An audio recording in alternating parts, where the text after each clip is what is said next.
Welcome. Today's episode of the Shootout Podcast is sponsored by Dehydrated Water. Just add water.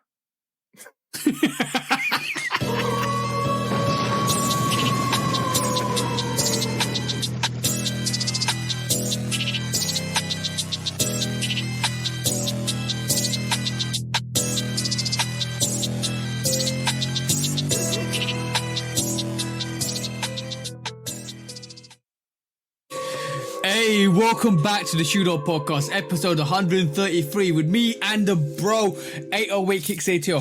Hopefully everybody's doing okay. Hopefully everybody's doing fine.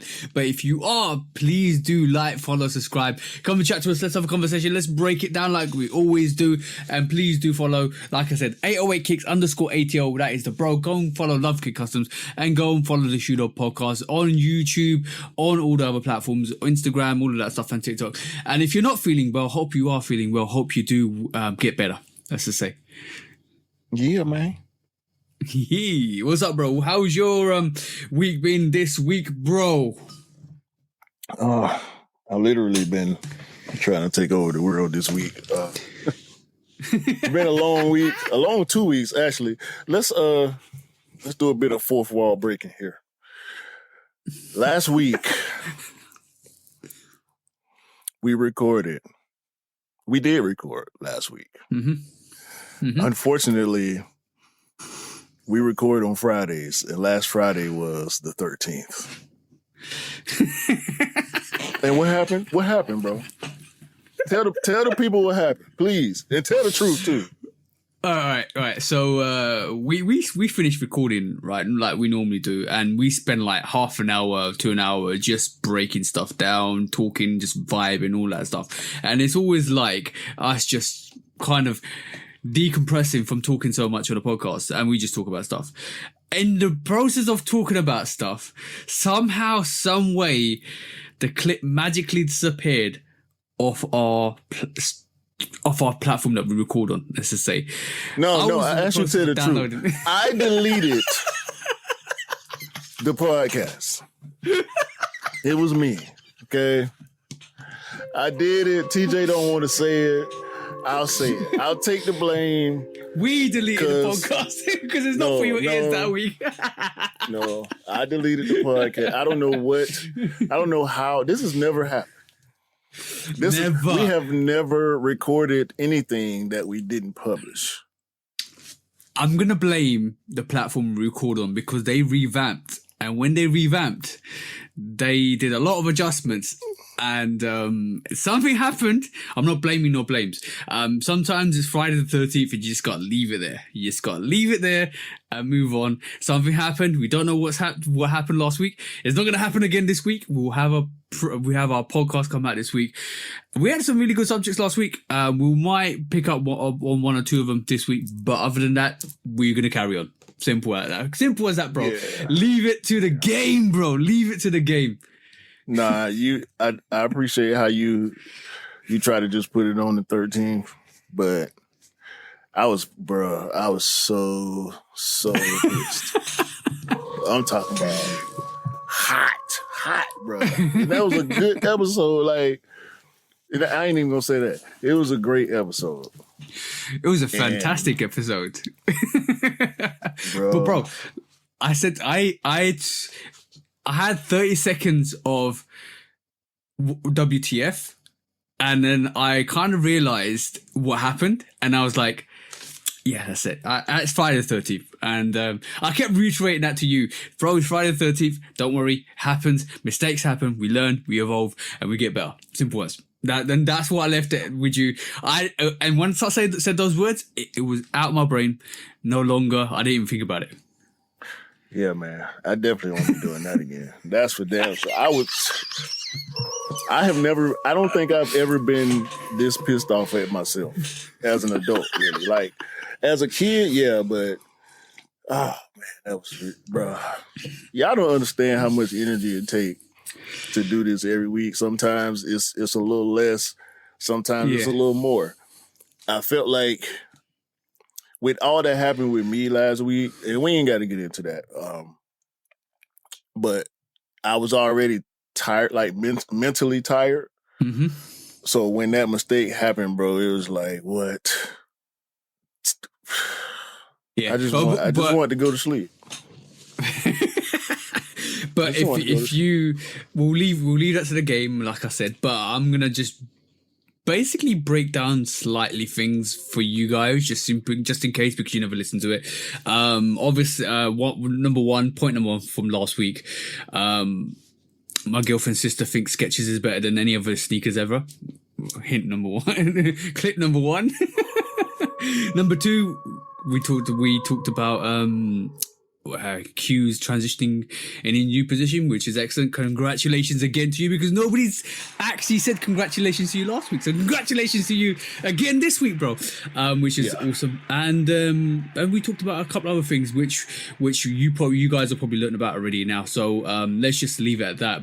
But most important question this week, because we're gonna start from fresh. Most important question for this week is the Jordan 4 now at the end of its hype cycle? Yep. Absolutely. 100% it is. The I'm on 1 year Jordan 4 while you were sleeping is currently, let me make sure. I'm checking as well, bro. I just looked at it like 30 minutes ago. It is currently available in multiple sizes, almost full size run. If you guys didn't believe us, we're not capping. Your Jordan 4s, you can go in, sold out all the small sizes. Big sizes are still available, except for size 12.5 US, which is obviously 11.5 for the guys in the UK. But the Year 4, there's a reason why this sneaker was at a raffle, and there's a reason why this sneaker is actually sitting.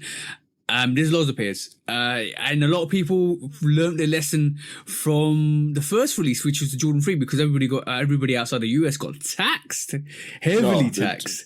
12 and a half is still there, because I got one sitting in my cart right now. That's our size. Okay. 12 and a half women's is US. Oh, no. I'm talking about 14. I'm talking 14 women's, 12.5 men. Okay. So just to clarify that. But yeah, that's because men's 12 and a half is a unicorn size. So obviously that one's going to sell out fast. But cam size is still there, but a lot of people got taxed off the Jordan 3 original release, or the first Jordan 3 that released from Year this year, or the first Year released from Jordan Year. A lot of people outside of the US got taxed. And this is why a lot of people looked at that sneaker, especially in the UK, were like, nah, I'm not paying that extra £8. I just wait for it. And I think these shouted that 80 quid. Oh, 80. I thought you said 8. Yeah. Oh, but $8. That was an instant cop, bro. Yeah, I'm about to say that's a little petty. Yeah, that's really petty. But me and Anish have been going back and forth, talking about how we're going to maneuver about this release, and it's really important. And we realised that the Jordan 3 Year cost everybody in the UK that ordered it about £300 to £313. And we figured, all right, cool. The resale at this moment in time is about, you can probably get that about 300, and hasn't officially dropped everywhere in the UK or overseas. It's just dropped at Year. So if it's going to be like the Jordan 3, it's going to be roughly around 250, that is pounds, to 220, which is retail. So I think that's what it's going to stop at, and it's going to be worth getting on the aftermarket if you didn't get it from the retailers. Simple as. It was like an easy option. Like, nah, I'm not going to pay that extra £8 tax. I'm going to wait for it. Man, the 4, we called it, and we knew this was going to be a linchpin in that conversation. Like, either the door is going to stay open, which is that White Thunder 4. It's still moving well. Like, the restocks still selling out, but the fact that this and this is the initial release, the My Year release, and it's sitting there.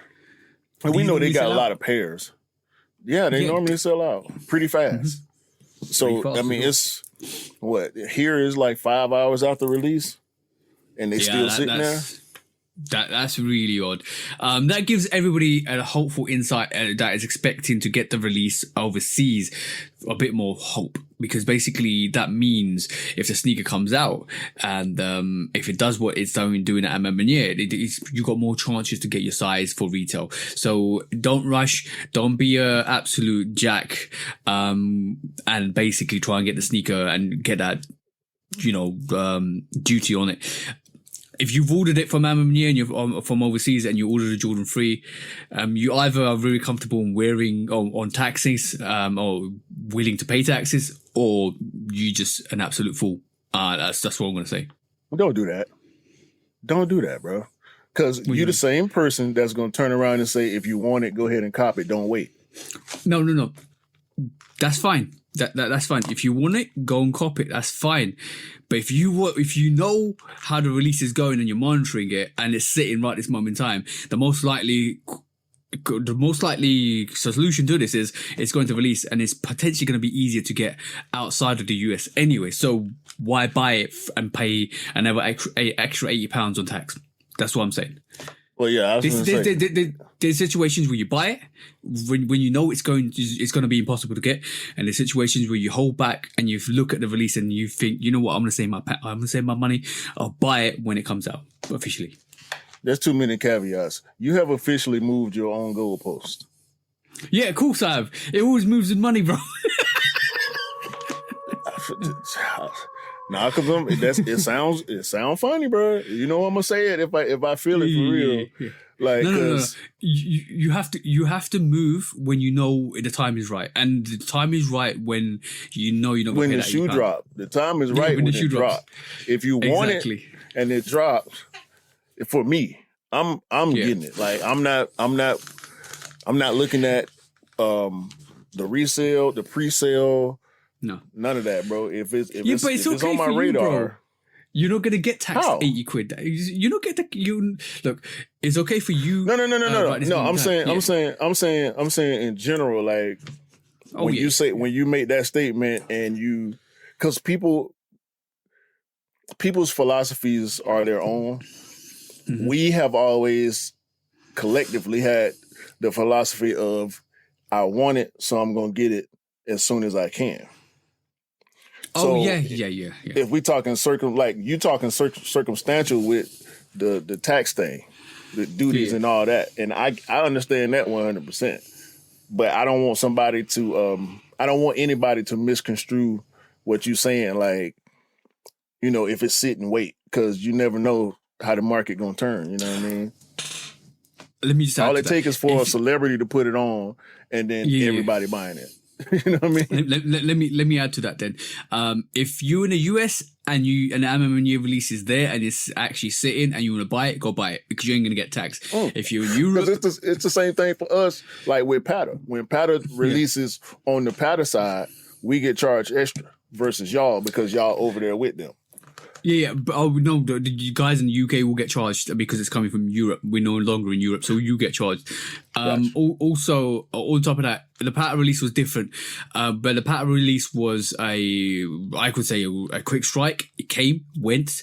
There's specific releases. I think I sent one to Mars about Amsterdam. I'm just using that as an example But I'm using the duties. We know how it feels sometimes. Yeah, I'm also giving you an example of why I would have gone for the Patta and paid that duty rather than going for the MMNA and paying that duty, because the Patta was more of an exclusive sneaker. It came and went, and it didn't sit around. So yeah, go for it. But with the MMNAs, there was from early indications, resale was dropping. There was no raffle. It was first come, first serve. All the indications were there to say, yeah, this is going to be a big release. It kind of felt like, yeah, this is going to be a big release. We're not going to put a raffle on it. Just go and get it. And so about half an hour into it, it's sat. I was like, all right, cool, that's fine. Did you feel like this was going to happen? Yeah, 100%. I don't know if I want to believe you right now. Bro, you go. Manifesto would have laid it out. So you ain't lay it out. You ain't lay it out like you do other releases. You know what I'm saying? Like you laid out the Chicago release. And that was like the first time in a while where you were off. Yeah. But most of the time, when you go in deep in the manifesto bag and say, look, this is what's going to happen, versus like a speculation, you know what I'm saying? Because I know how you formulate. I ain't going to give away. I mean, you'll give away your own formula when you feel like it. You have. If y'all pay attention, y'all can get his formula for how he come up with his predictions. But that's only if you pay enough attention to what he say. And he says a lot, so you have to digest all the information in pieces, because that's where it come from, right? Yep. It's like being a forensic scientist, but for sneakers, because what you need to do is watch what's happening here, watch what's happening here, watch what's happening here, watch how the release is going here, put it all together, and that's what you get. Me and Anish have been talking about this for a week. Like, I'm not even capping with you. Reach out to Anish, and me and him will be like, yeah, it's gonna sit. Like, you know, there's no bloody raffle on this either. This and that, and then we just, like, bro, if I didn't believe in the process of what I thought was going to happen, I would already had that mum in year 4s, or as soon as it dropped at 4 p.m. in the UK. Easily, bro. Nope. I literally tested it by carting it. Yeah, I'm gonna wait. I carted it 4:05, which is 11:05 for you guys. No line for MMU. At all. No line, no nothing. I tried it then. I tried it half an hour. I tried it an hour. I tried it 4 hours. Cart. I got one sitting in my cart right now. Exactly. I was like, I'm gonna leave it there. I'm gonna leave it right there, bro. And I'm gonna come back to it. I told y'all I wouldn't. I told y'all I wasn't gonna go for this sneaker. You know what I'm saying? Because the colorway just ain't for me. To be honest with you. Are you tempted though? Slightly, but okay. I just spent $130 on some work shoes. Okay. On some work shoes, bro. Because okay. I bought some Tims sneakers, right? Oh, but they are waterproof. It's Tim grip. They waterproof. They got the Tim grip, which is like the heavy traction on the bottom, but in the description it's a sneaker. Okay. So I've been wearing a pair of old discount store D-tier Nikes. Like, the Nikes that look like Air Force Ones from a distance, but they really not. Okay, cool. And it was a winterized version of the sneaker. It had not like a duck toe, but it had a one-piece toe. They had a little bit of suede and 3M on it, but it was nothing special. Like, we know the good stuff when we see it. Yeah. And it had a gum bottom with the the hiker, like the winterized Air Force Ones. They got the rugged bottom. Okay, yeah. Got you. And it was a gum bottom. And I'm like, yeah, when it rains, I'll wear these. But then my dry shoes, which were some little cheap Nike runners, I ran through them. So I started wearing the winter bootish, and now all the tread wore off the bottom. So I'm like, all right. And I'm looking I'm trying to find some little $40, $50, $60, they ain't got to be fresh, but something I can. No, bro. No, they not out there. And my wife just because I told her, I'm like, I'm gonna have to end up spending sneaker money on some good work shoes. Yeah. Like, I'm not used to spending $150, $160 on work shoes. I'm gonna say one thing, bro. Like, were you selling?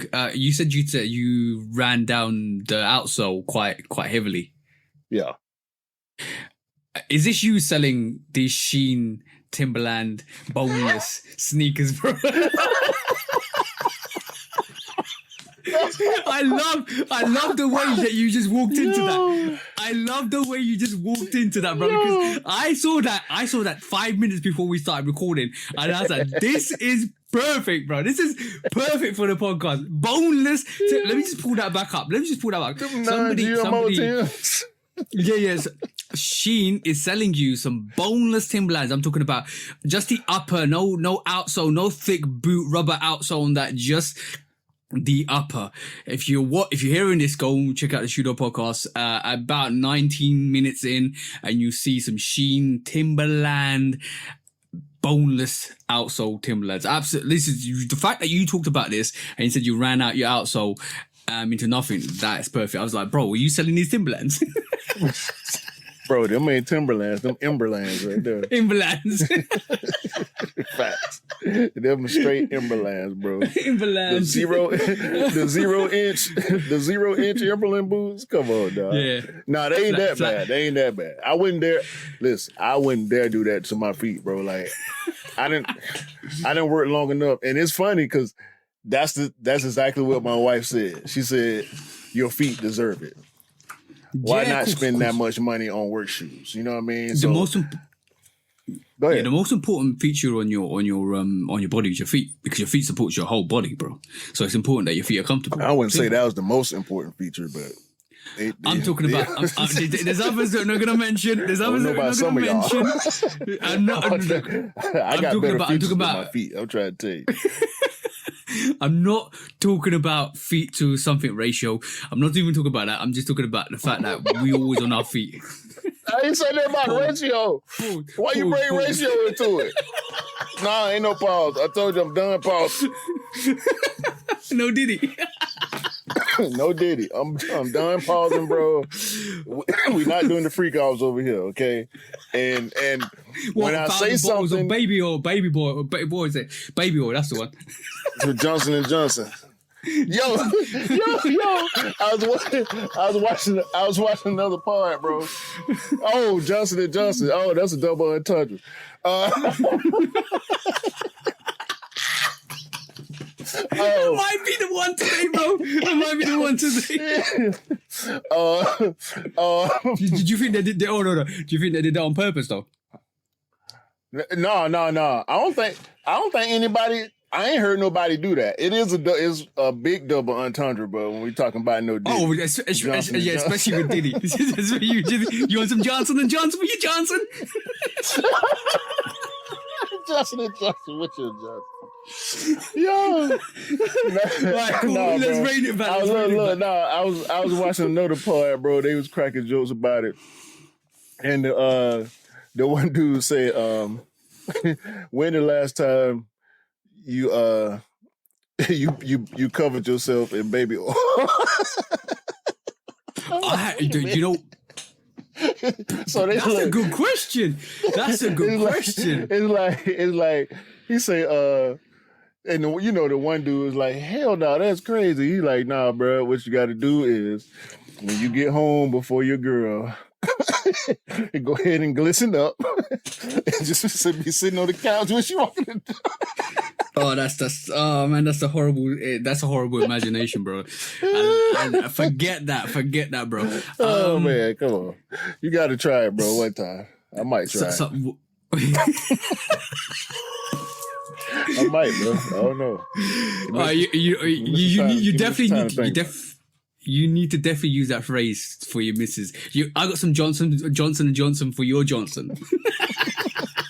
No, my missus ain't got no Johnson. I got the Johnson. No, because your Johnson is her Johnson, because you're together. Come on, bro. Click it together. Okay. Come on, man. Make it make sense, man. Listen to the man when he's telling the truth. He made it make sense. All right, cool. All right, we can baby oil, 1,000 bottles. You know, some people actually try to comprehend how much baby oil that was. They like, I can't even got bottles here. They're like, this baby oil, this is like one baby oil. This is 30 baby oils. No. The number is out there, bro. It's easy. All you got to do is look at how many ounces it is and add it up. Come on. That's crazy. All right, cool. Moving on from baby oils. I finally got the Nike Tech Challenge 2s this week. Right. I paid resale for that because I wanted that. I love the whole. I'm on my year 4s go sit. Okay. Yeah, I'm sorry, no, because that was another quick strike sneaker that went like the Ultramarines, the one Nike 180 Ultramarines just went like that. I was able to get it maybe about 225 pounds, which is fine, reasonable. It's like getting an MM and Jordan 4s, and I thought I was comfortable with that.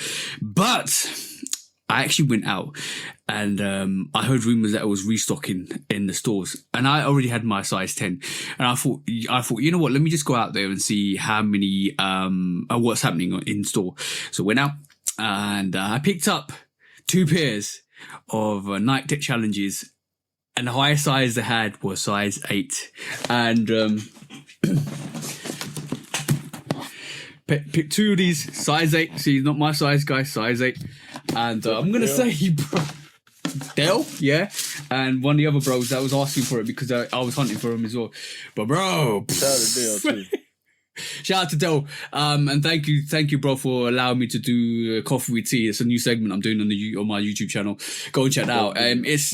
Yeah, thank you, bro. I'm just developing new ideas to kind of get the community involved. But bro, I was out and I went in store to size, and they had the Nike Tech Challenge 2 in size 8. The highest size they had. 2 of these, absolutely gorgeous, bro. The material on this is fire, bro. Right? Just don't like the midsole, bro. You that aged midsole. Yeah, there's 2 variations to that, bro. Yeah. Still, I just don't like it. But Dell didn't know I got it for him. They don't. I'm not shitting on very the shoe, dope. but Very dope. that's what kept me away from it. So Dell, I got there and I instantly knew Dell needed a pair because he had asked me the week before, oh, if you have a chance to see size 8, can you pick it up? And the bro's been asking me for a month. So I was all right, cool. Went out, went to the shop, asked a couple of places, went to size. I saw one of the bros that works there. I go, yo, bro, you got Nike Tech Challenges? He goes, yep. Have you got size? What size you got? Oh, highest I think we got is 8. Oh, you got 8? Can I get 2? Yeah, it's fine. You ask the guys. 2 size 8s came down, looked at them, bang, bang. I walked that store, £135. Message Dell, yo, bro, guess what? He goes, what? You got your Nike Tech Challenges too, bro. Retail. Ching ching. Ching ching, bro. Ching ching. That's how you do it. Guys, this is how we do it over here. We try and help as many people as possible on the way to get copying sneakers. So how much more do you care to say how much more you paid for your pair? Oh, I saw you 225. 225, 230. Yeah, so I took the hit. I like it. If I like something, I would take the hit. And we talked about just a minute ago. I'm saying, yeah. We talked about a minute ago. You know, yeah. when you need to move, you need to move. When you know the price is, the sneaker is gone and it's a quick strike and it disappears, you need to move really, really quickly, because if you check the Nike Tech Challenge 2 Hot Lavas, the pairs that released before, they're going for stupid prices. Yeah, because I was in the market for the black ones a couple years ago. I said, nah, bro, I ain't doing that. Yeah, 100%. But yeah, that was a success this week, which is great. Helped two of the bros out. Got my Nike Tech Challenges. If you're listening to this, the video's already out on my YouTube channel. Go and check it out. But all I'm going to say is it's a very, very dope sneaker. Very dope sneaker. Yeah. I can't, I don't know why it's that one, because other stuff be aged and I love it, but I think it's the white, the contrast with the white. There's so much white with the aged outsole, midsole. Right? I'm gonna tell you one thing that I didn't realize is, you're right, Q. The outsole, the front outsole is aged yellow. The back outsole is not yellow. It's like almost this light brown, like very brown. Yeah, tan, very tan yellow. It's like vanilla. It's like dark vanilla compared to the sale. See that? It's almost latte. You know what I'm saying? Yeah. So save it for the review, bro. Save it for the review. Yeah. Y'all go watch the review. It smells good too as well. We know that. It's gonna smell good. I can only imagine, because I know how good them Dion smell to me, boy. I'm like, I know them stupid. Ain't it crazy we sit here talking about smells? But I'm gonna definitely say that every time I look at that sneaker, reminds me of that Agassi picture. When him in his white t-shirt with a hot lava. That's a dope, iconic picture, bro. I think these are better. You need to see the action shots of him playing in it. I've seen look him. even better. I've seen Agassi play. I've seen Agassi play quite a while. I grew up with Pete Sampras and Agassi through my childhood. This is what I wanted, including each other. Remember the Nike advert when they were going back and forth on the court and they were sweating? Yeah, that's. I was a tennis fan when I was growing up. I watched tennis, cricket, football, everything like that. I come from a tennis family. My uncle died playing tennis, so yeah, he coached tennis, all that. You know, my mama played when she was younger. We went to tennis camp in the summer.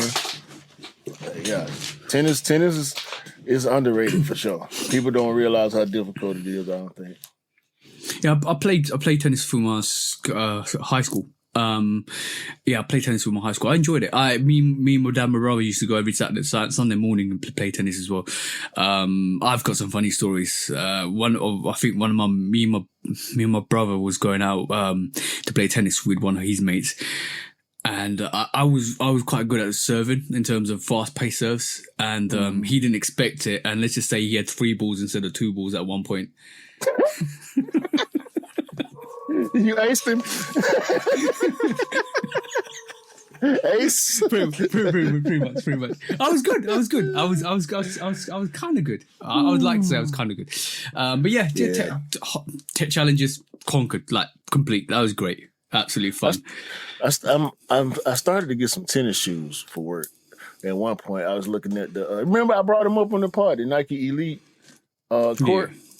Mm-hmm. I still want some too, but they resell for so much, bro. I never knew. Tennis is a huge sport in the U.S.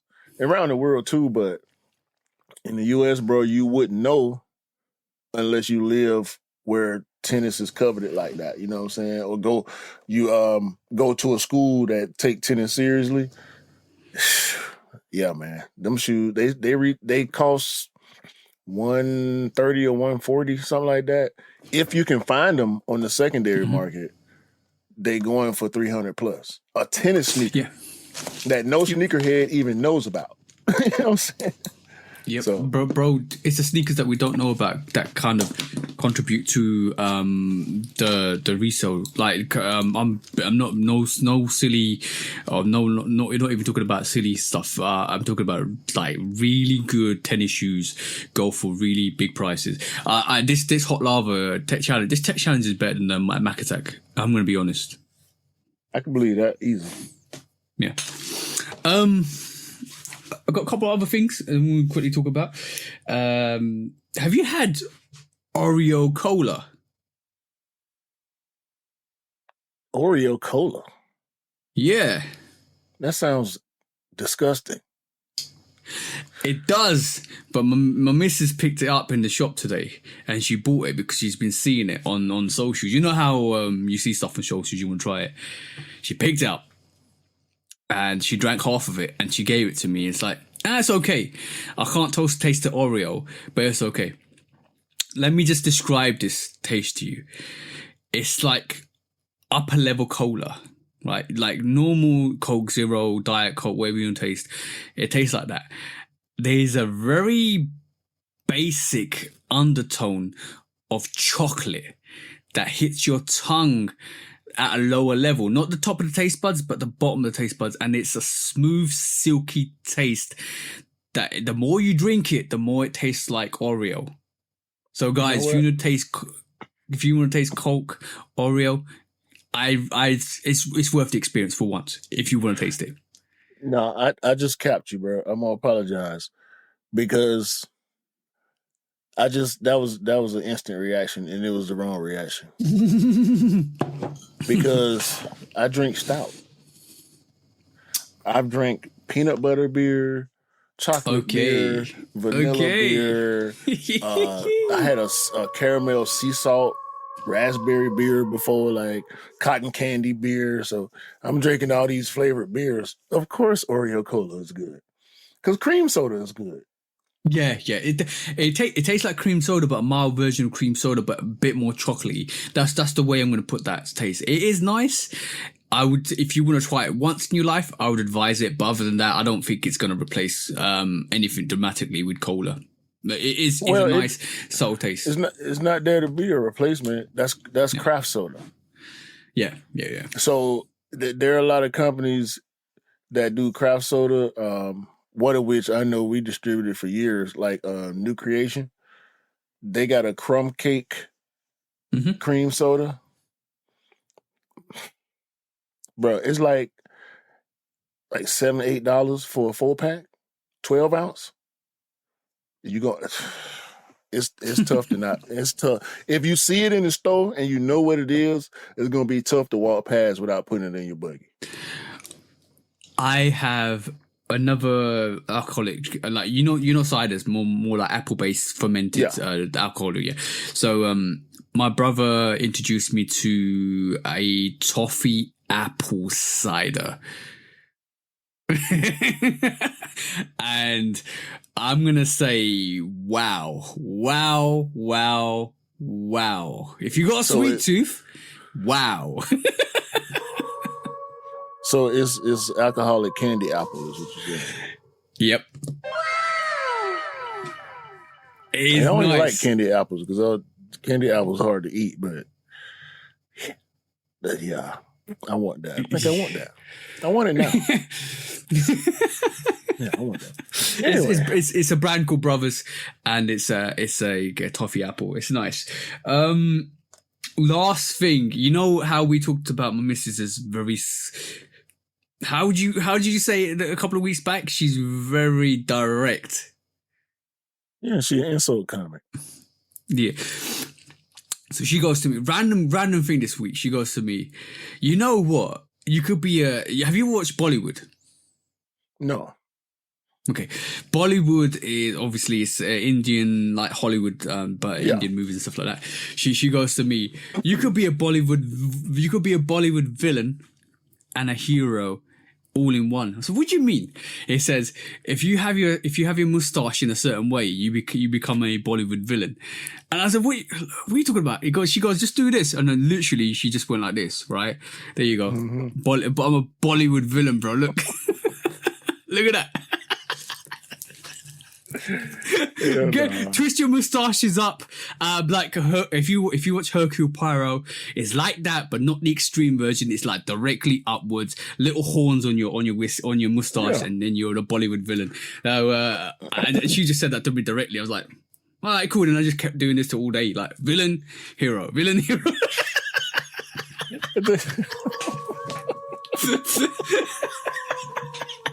When I'm mad, the moustache goes up. When I'm good, the moustache goes down. What the hell, man? Y'all crazy. Yeah, y'all crazy. Pretty much. She needs to stop. She needs to be stopped. You let it continue too. I'm blaming you. It is what it is, bro. But yeah, that was fun and games. That was fun and games, bro. That was the fun and games for this week, bro. I see. Let's talk about some shoes, man, for everybody wonder what's going on. Yeah, exactly. What show is this? Is it the fashion show? Is it the mustache show? Is it the alcohol show or the food show? One of the two. It's all of it. First quick strike, man.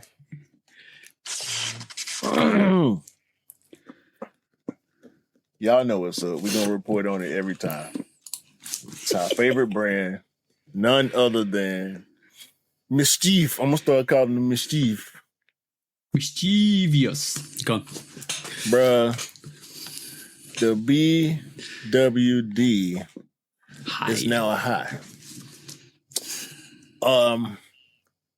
If y'all don't know the BWD, it's the forward and backward shoe. You can wear it either way. But now it's a high top with a strap for $200. Open front, close, well, depending on how you wear it. Have you seen the pictures of people wearing these? Yeah, I saw it today. I saw people wear it the wrong way, or I wouldn't say the wrong way. The high top on the toe. The high top on the toe looks odd. It's like almost you can store like maybe some alcohol beverages in the vacant hole, maybe some popcorn, maybe some extra laces if you wanted. Bro, like, it was a look. It was definitely a look. If I got them, I'm not wearing them that way. I'm wearing them the other way, bro. Backwards? No, I'm wearing them with a high top on feet. Rather than the high top on toe, yeah. Bro, high top on the toe look odd, bro. I mean, that's the point, though, right? I mean, we know. I still don't know why MSCHF does this. Be honest with you. I feel like at this point they keep making stuff just for us to have something to talk about every other now. You know what I'm saying? Like, on the dry weeks, bro. Sometimes. For some reason, bro, to me, it seemed like every time it started to dry up, here they come again. You know what the fascinating thing about that is? It doesn't matter what it is, we're talking about them. And when people got... I love Ludacris's album, and I'm just taking a tangent from purpose. Word of mouth is very relevant for stuff like this. Because, obviously, if you don't know Ludacris's album, Word of Mouth, that was one of the most iconic albums he probably released, along with all the others. I'm just going to say, word of mouth is massive, because the more people talk about your brand, doesn't matter what it's about what you're releasing, the new drops, be it something special, something different, something unique, you get the people talking, you keep staying relevant, and that's what MSCHF are doing constantly right this moment in time. When there's a low week, when there's nothing on, or when there's something on, they always drop something like this. We've this week we've had Amma Munir's night tech challenges, patter, blah blah blah, but we're still talking about MSCHF. And that's really interesting that they keep doing that. And it's really interesting that they keep relevant by doing that. Bro, that's a fire analogy, comparing MSCHF to Luda. That album and his previous albums in particular, because he started to get a little more serious after Chicken and Beer. I think that was the last one where we saw the Busta Rhymes, Missy Elliott, Biz Markie, Public Enemy, because of Flav, like the big character rappers. Mm-hmm. I feel like at this point, we can really call MSCHF like the Flavor Flav, the Ludacris of the sneaker game. Yeah, sure. I enjoyed that era where we had Busta Rhymes do quirky stuff, Missy Elliott do quirky stuff, Ludacris keep doing quirky stuff and stuff like that. I enjoyed that quirky, like Southern style hip hop. It was really dope, really dope to see. But yeah, definitely you're that spot on. Like for MSCHF is that quirky side of what the funny quirky side of what we need in the sneaker game. Yeah, a little bit of. I don't want to call it comic relief in a disrespectful way, but they keep it interesting. Put it like that. Yeah, I love Ludacris's come up as well through the radio stations and stuff like that, and MCing on the radio stations. That was dope, very dope. Yeah, legendary, bro. Theater of the Minds is my favorite Luda album. I do love Chicken and Beer and Word of Mouth, but Theater of the Minds was when he showed the rap game that it's never been a joke. I just been having fun.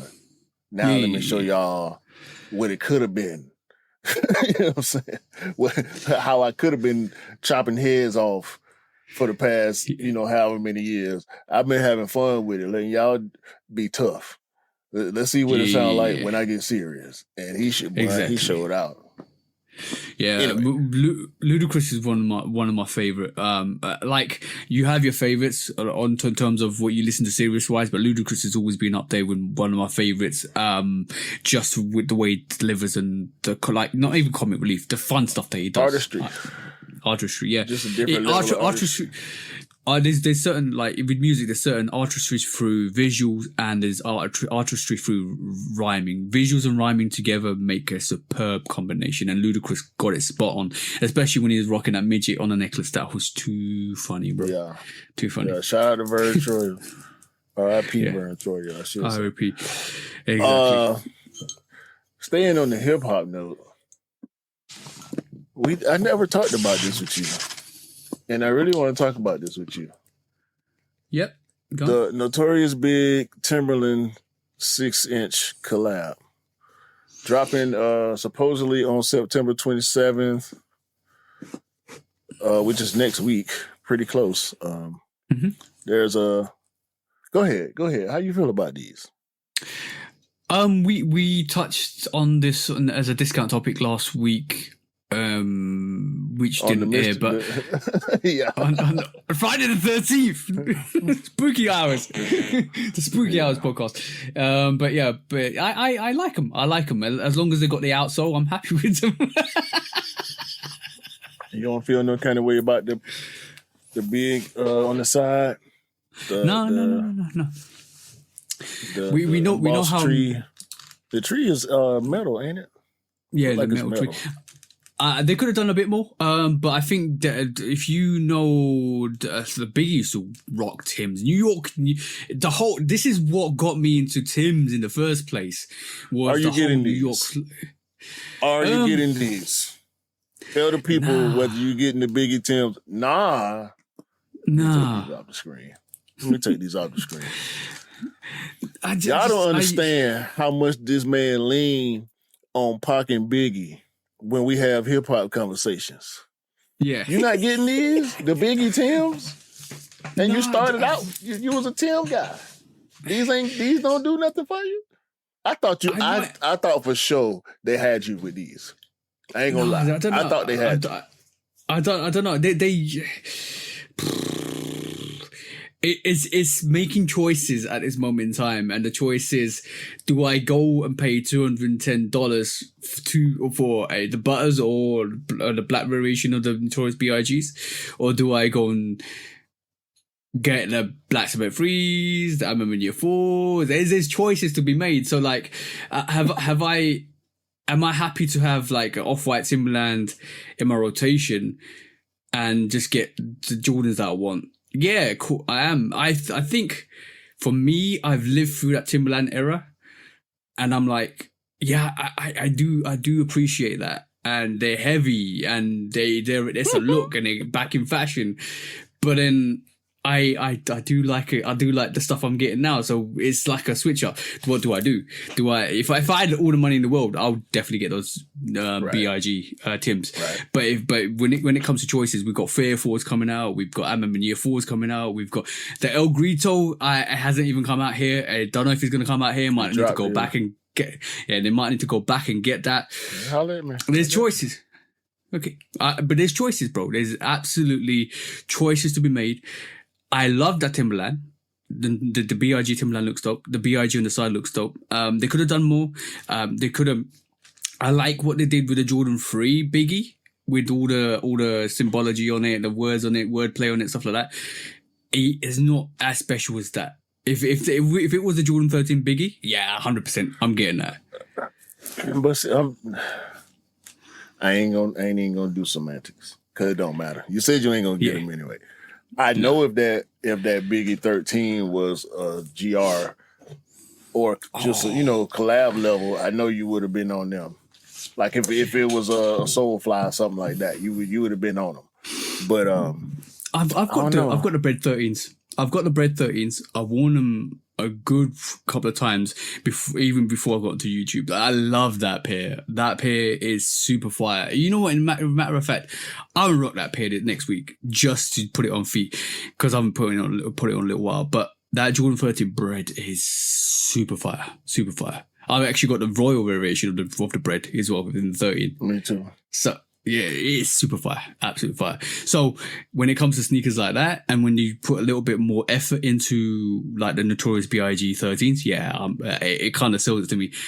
Those Timberlands, I feel are nice, but there's not enough from them to get me in. Like the actual Ghostbusters Timberlands, I'm still trying to source them, but they're hard to get, bro. I haven't seen them anywhere, which is ridiculous. But those are, I like those because they do enough with the Timberland to show it's a collaboration, whereas I don't feel like these biggies do. Okay. I mean, I respect them for what they are. I was never a big Biggie guy. And I'm definitely not a Timberland guy. I ain't had a pair of Tims since like 04. So Yeah. All right. I would say I'm 05, 06, maybe 07 is when I start. No, that's wrong. When I was 30 years old. Probably that's when I gave up on Tim's. I was probably I was in my 20s, like my mid-20s. So Yeah. yeah, I'm done. I don't even like working in boots. That's why I'm trying to find work sneakers. You know what I'm saying? Yeah, what people don't understand is a Timberland. Timberland feels like two sneakers. It feels like two sneakers on feet. Like you got the outsole and the uppers, which is quite thick.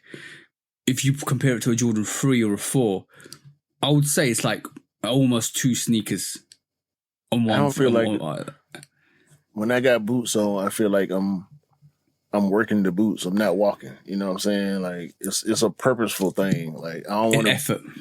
Yeah, I don't want to put no effort into how I'm moving because of my footwear. You know what I'm saying? It feels cumbersome. That's the word. Mm-hmm. Yeah.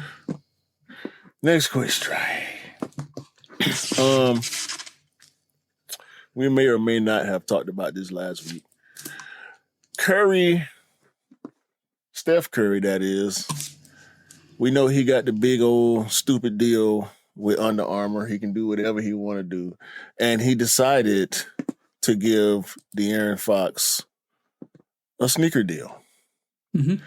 The Curry Fox 1 is the first that I can remember signature sneaker that's produced by another signature player since Jordan started signing players to Jordan brand. Mm-hmm. Ain't no LeBron athletes. Ain't no Kevin Durant signature sneaker. Like everybody gets their own.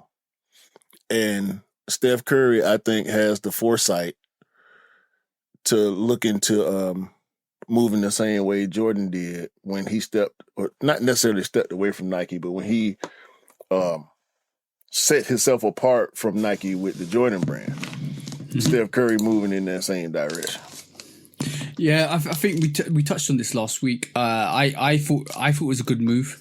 I think what we discussed last week, just to go over some of the stuff, just don't want to repeat it. It was on the basis that this is quite a good look for Under Armour because Under Armour is using Curry's name as an incentive to get athletes on board, which is quite good. It gives Curry incentive into Under Armour in terms of giving his loyalty to Under Armour, also developing young talent under Under Armour, which Jordan brand does with a lot of athletes independently. And I think Jordan and even Jordan Nike brand are big enough to attract their own athletes because obviously they do a lot with the NBA. I don't think Under Armour's got that strength, and this is why they've given Curry that contract and given him the incentive to get some actual NBA stars on board on the Under Armour brand to actually elevate the brand, which is great because it means that we have Steph Curry going in and getting ballers under Under Armour and building the brand. Because like we said last week that I don't think if Under Armour went in for an athlete, there is too much competition in terms of Adidas, New Balance, Puma, Nike, Jordan. Then you've got Under Armour, but who Anta and bro, exactly. There's a lot. So if you're not one of the top companies that can attract athletes, what are you going to do? Get your best athlete to attract the athletes for you, and get the. When you like, I'm going to pose you a question, which I didn't do last week. If you're an athlete, and Steph Curry comes to you and says to you, "Look, I'm going to hire you under Curry, right? This is my brand under Under Armour. I want you to be an athlete under me." And you said, I think predominantly said last week, nobody that is under Curry will be as big or as great as Curry. Right. I feel like it'll be similar to Jordan, but go ahead. Okay. What we said is the young and coming athlete that's signing to Curry is expecting the signature sneaker, obviously, or under Curry, and also the talent pool that comes with his experience. And I think that's what they're signing on for. Yeah, I mean, I would value that. Definitely, I would value that.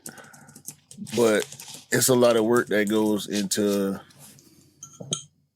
managing your brand. Like even the individual, let alone Steph Curry, he getting toward the end of his career.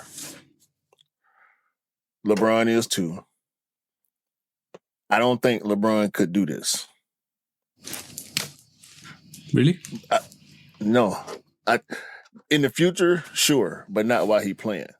The surprise to me with this is happening while Steph is still playing, and they in the same conference, same division. So I think I said to you last time we talked about this. I can't wait to see the Sacramento versus Golden State games this year because they in the same division, so they play 4 times every year. You know what I'm saying? So it's gonna be tough. But I ain't think about this. Under Armour does have 2 of the biggest stars in the world. One of them being possibly the biggest star in the world in Dwayne "The Rock" Johnson. Yeah. So he got his own brand with Under Armour. It only made sense for Steph to get his, but I think it's going to be similar to Jordan on a lower tier, if that makes sense. Yeah. I agree. Like, I think the dudes like Melo and Chris Paul, Blake Griffin, Westbrook, Zion, you know, even going back before that, Moss and Vin Baker and the multiple athletes that's been signed to Jordans. Are they going to look at the Curry Fox one like a Team Curry? Like we look at Team Jordans? Yeah, I think they will. I think they will. One thing I'm definitely going to say is I think this is a brilliant move by Steph Curry as well because he's building a legacy, and he's becoming a legacy athlete rather than just a superstar. No, I know he's really there, but to kind of put the stamp, almost like putting a wax stamp on the letter, is basically saying Steph Curry, Under Armour, Curry franchise. I've got athletes. I'm training these athletes. I'm going beyond my NBA career and creating a franchise. And I think that's a brilliant move from Steph Curry. If you can create that franchise, and get more athletes on board and maybe start training camps, maybe start, even translating the name from, but making it more official, but even translating from like being a Team Curry sneaker to a signature Curry sneaker like the Jordan brand is. Or Jordan, like from the Jordan ranges, that is the next step. What he needs to do with his Curry still gonna sneakers. have Curry in front though, because it's the Curry brand. Like the Curry brand is already Jordan brand. You know what I'm saying? Yeah. Like Nike is to Under Armour as Jordan brand is to Curry brand. Yeah. So, and this is why I say, this is why I say it's a legacy thing that Curry's doing, which is awesome. Yeah, I mean, but Steph, you know, he does camps every summer, tournaments and all that kind of stuff. He does collabs with clothing brands and the whole nine. So he all the way in, you know. It was shocking. It was shocking to me to see that De'Aaron Fox actually signed with Steph Curry versus signing with Under Armour and having the Under Armour Fox one. You know what I'm saying? It's big moves for little Steph, man. You can't call him Little Steph no more, bro. You can't call him Little Steph no more. Big Chef. Big Stepper.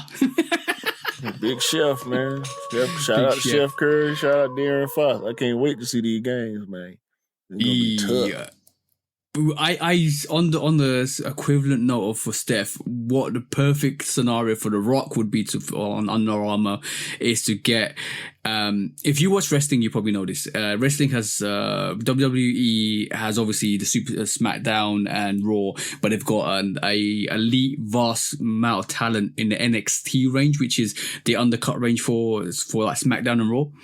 If The Rock starts hiring superstars to come on board, young, inspiring superstars to come on board and become ambassadors to Under Armour under his Rock brand, I think that might happen in the next couple of years, if I'm honest. Because how you know they ain't already happening? I don't know. I'm just facilitating what's happened to Curry another athlete in I Under see Armour. I see a lot of people wearing his stuff. Mm-hmm. But I don't pay that much attention to wrestling. So some of these people might be amateur or, with it like heat. Trust me. I'm full in now, bro. I'm full in, bro, with wrestling at the moment. The Rock gonna make it do what it do. Yeah.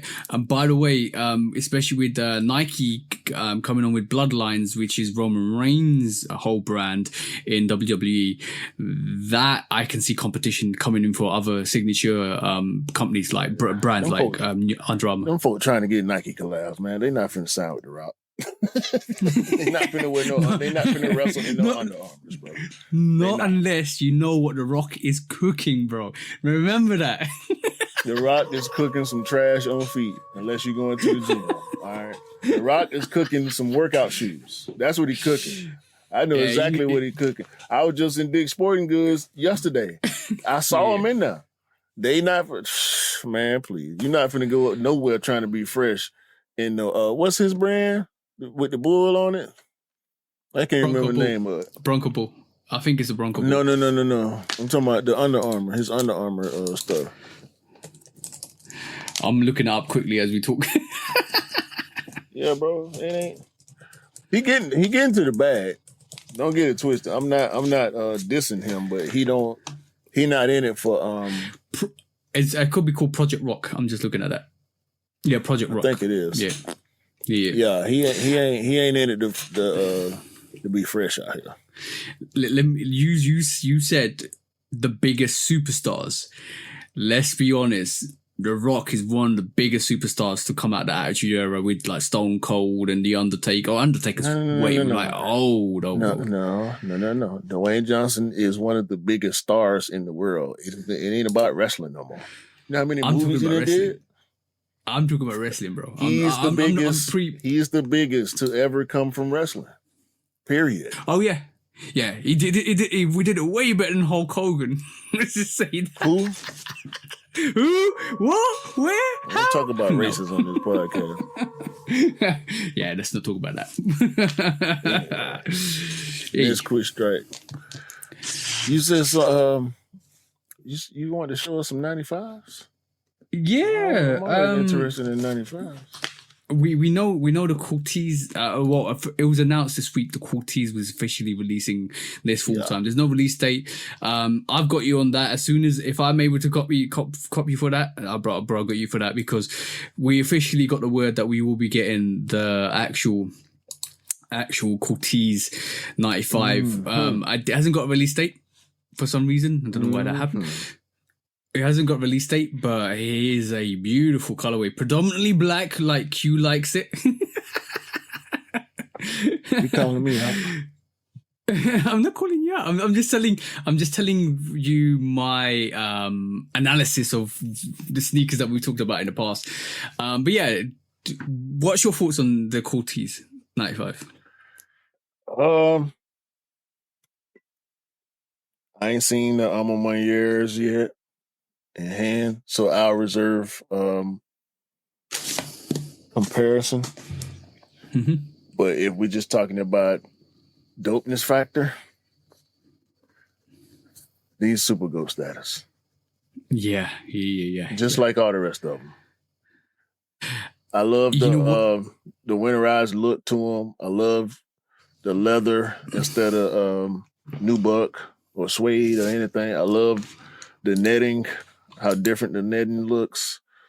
The small logo on the toe. It's a perfect collab, bro. It's a perfect collab. The tongue is stupid. Fire. If I'm able to get that for you, bro, I will get that for you. But you gotta get them for you too. You over here with us now. Remember? Yeah. No. I will sacrifice that if I need to for you, because obviously I know you be meaning to get one of those Corteizes. But that's not the only 95 we're getting. End of September, the 30th of September.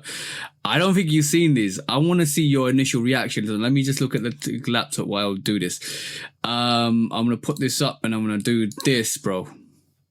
Yeah, I saw these Sneakers Day. Sneakers exclusive Air Max. Yeah. What's your thoughts? I like them, but I don't know how you didn't think I would say they look too much like the I'm on my ears. I didn't even clock that, if I'm honest.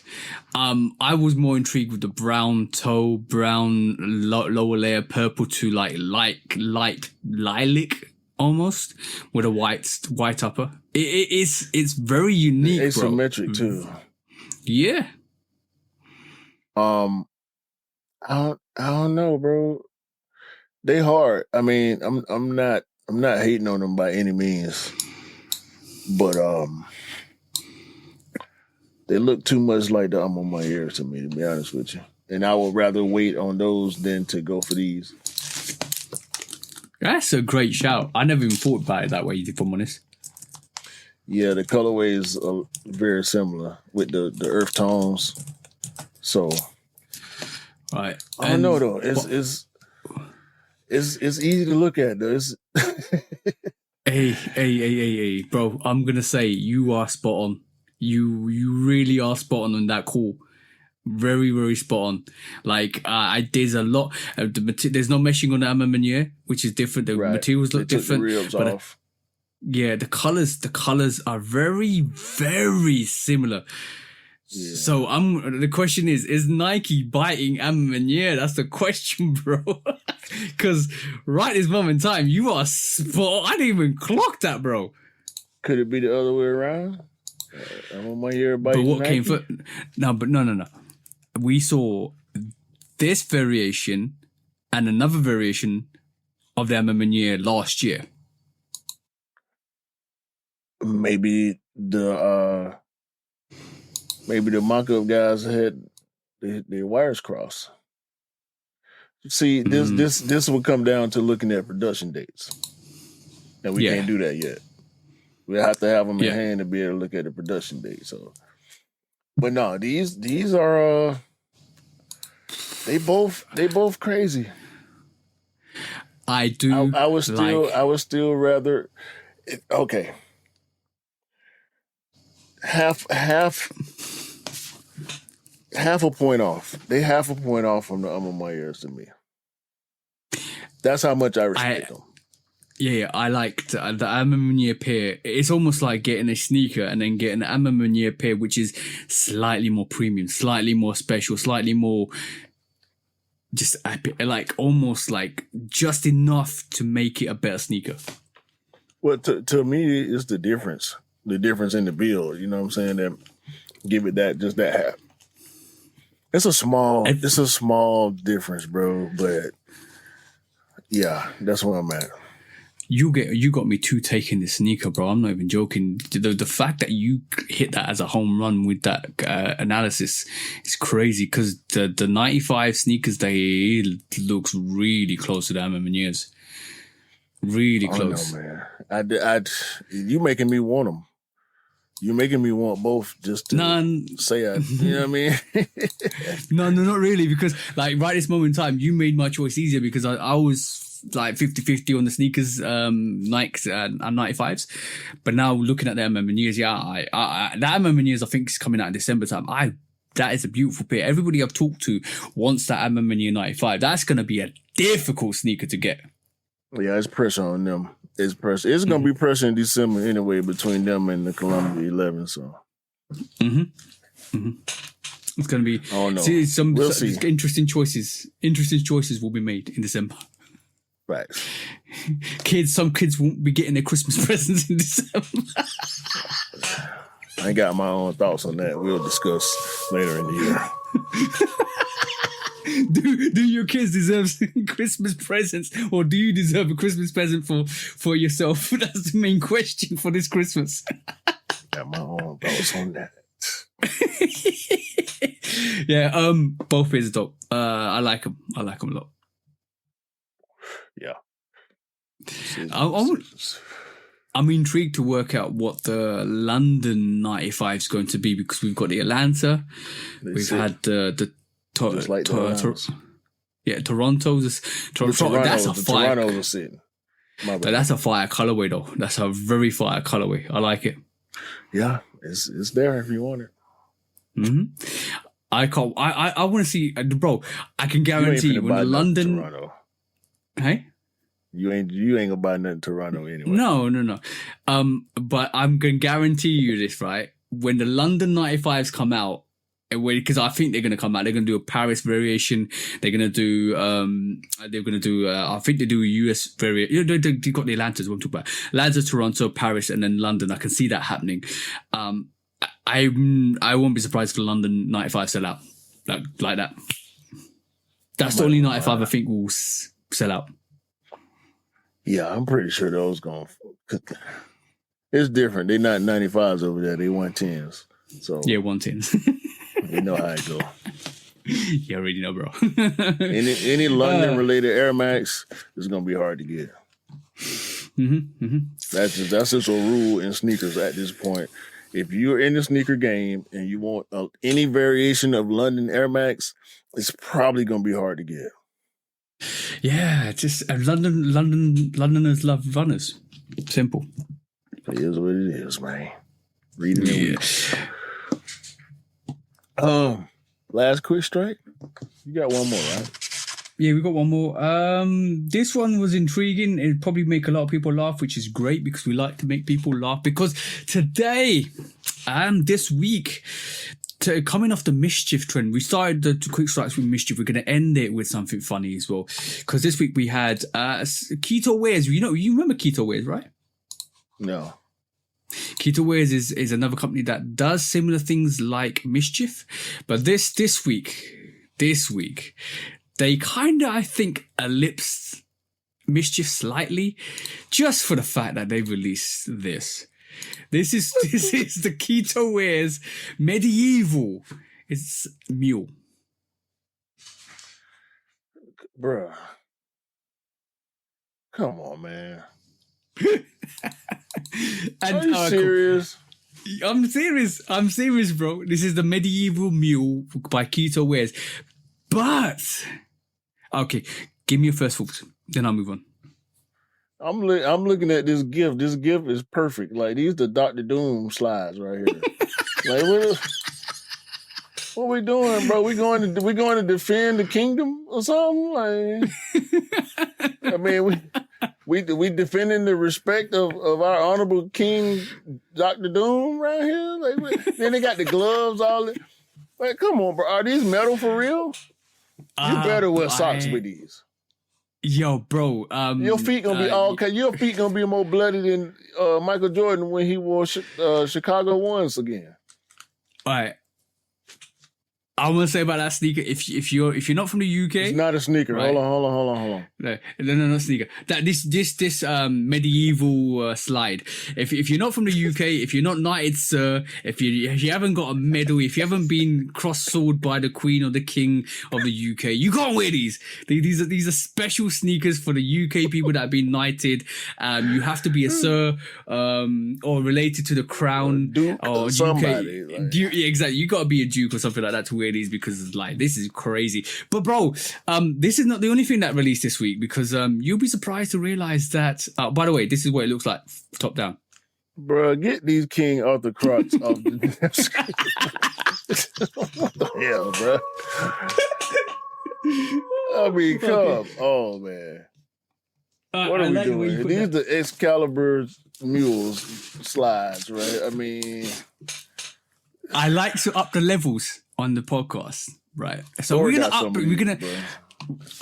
gonna up the stakes on this one, right? Because I know you've seen this. This is the Canyon Stone boots, right? And if you guys are listening to this, 113 minutes, 1 hour 13 minutes in. Let me say that correctly. Look at this, bro.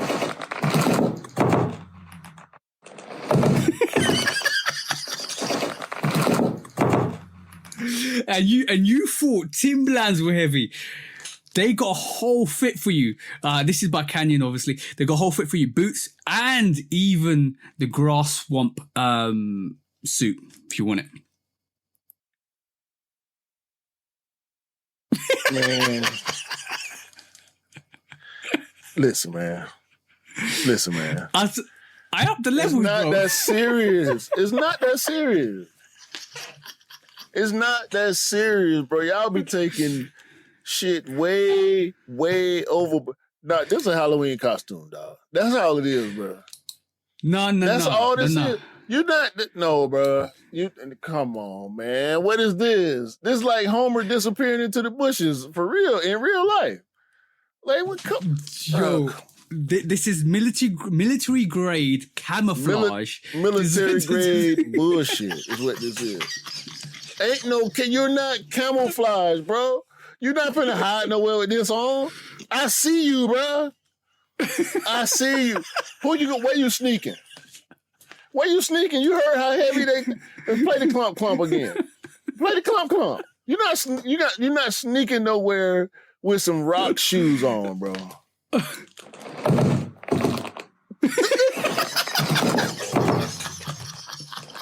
You're not sneaking nowhere, bro. Come on. This is not a ghillie suit, dog. If you're a sniper, you're definitely not silent, but you're definitely deadly. Bro, the alligator is gonna eat you, bro. You lunch out.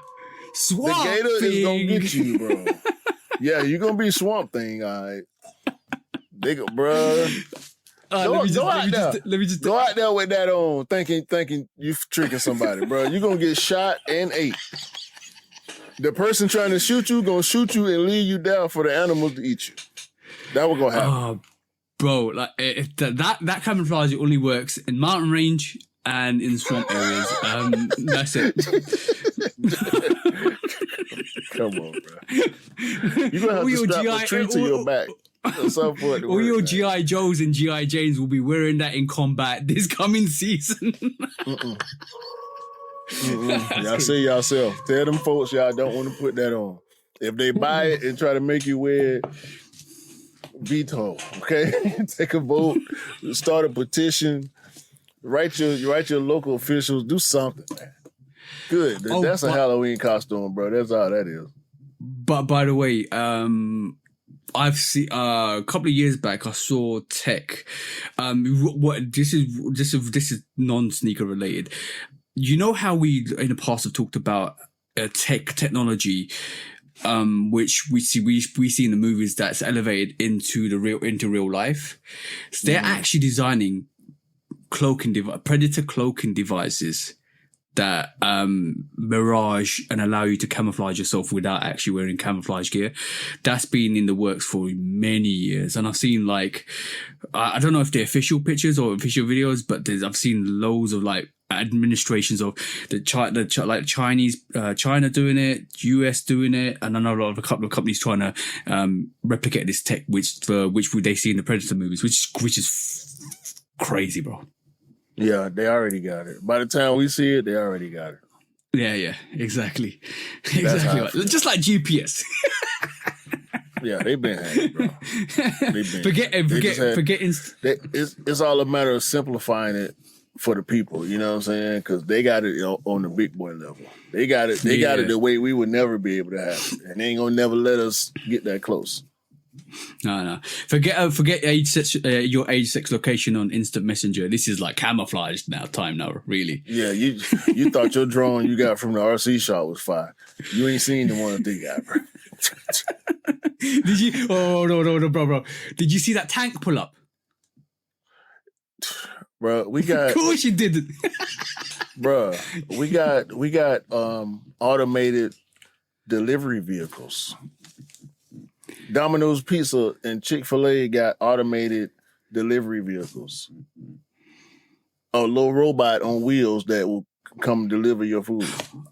One of the bros went to, this is crazy, one of the bros went to Japan, and he was telling me about his experiences. They have motorized police, and we got dogs.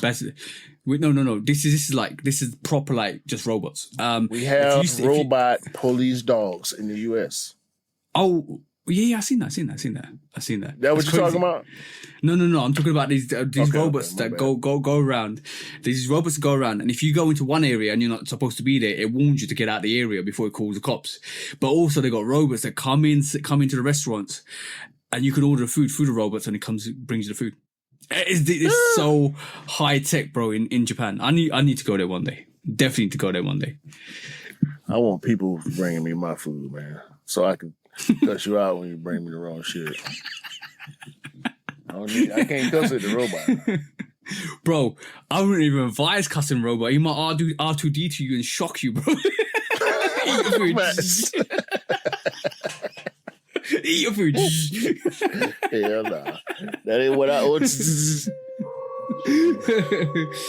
All right, let's go on to the main topic this week, bro. All right, this week we are looking at Nike changes, because it seems like Nike are making some changes, and basically they have sacked the current CEO, who was John Donahoe, and they've hired Elliot Hill. And basically, if it looks like Elliot Hill, who is basically a person that's been through the whole mainframe of Nike, which is awesome, because it's Nike core through and through. 32 years, yeah, Nike core through and through. He succeeds John Donahoe, who basically is retiring from his position from October the 13th, 2024. And he basically will remain until the company until the 31st of January, 2025 to facilitate the smooth transfer. But Elliot, was it Elliot Hill? Yeah. Elliot Hill is basically, he's been, like you said, been Nike through and through, held various senior leadership positions throughout North America and Europe, which means he's got continental experience, which is great, especially for the European range. He contributes, he was there in 2020, I think, during COVID as well, and then he left his position. But what are you expecting to see from the new Nike CEO? Well, let me answer that question from a different angle. First, the easy way. Because I almost didn't want to talk about this, because I kind of want to just see what happens. Mm-hmm. So that's why I want to answer that question differently than you may be asking it, if that makes sense. That's fine.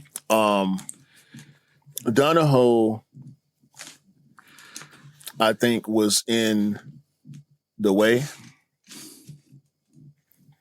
We often wondered, since the pandemic, why is Nike doing this? Why is Nike doing this? Why is Nike doing this? Every week, every month, every year. Why are they doing this? Why are they doing this? Why are they doing that? This don't make sense. It seemed like they're not listening to the audience. It seemed like they're not catering to the consumer. Oversaturation. Underwhelming releases with oversaturation. Inconsistency. Tone deafness, in a way.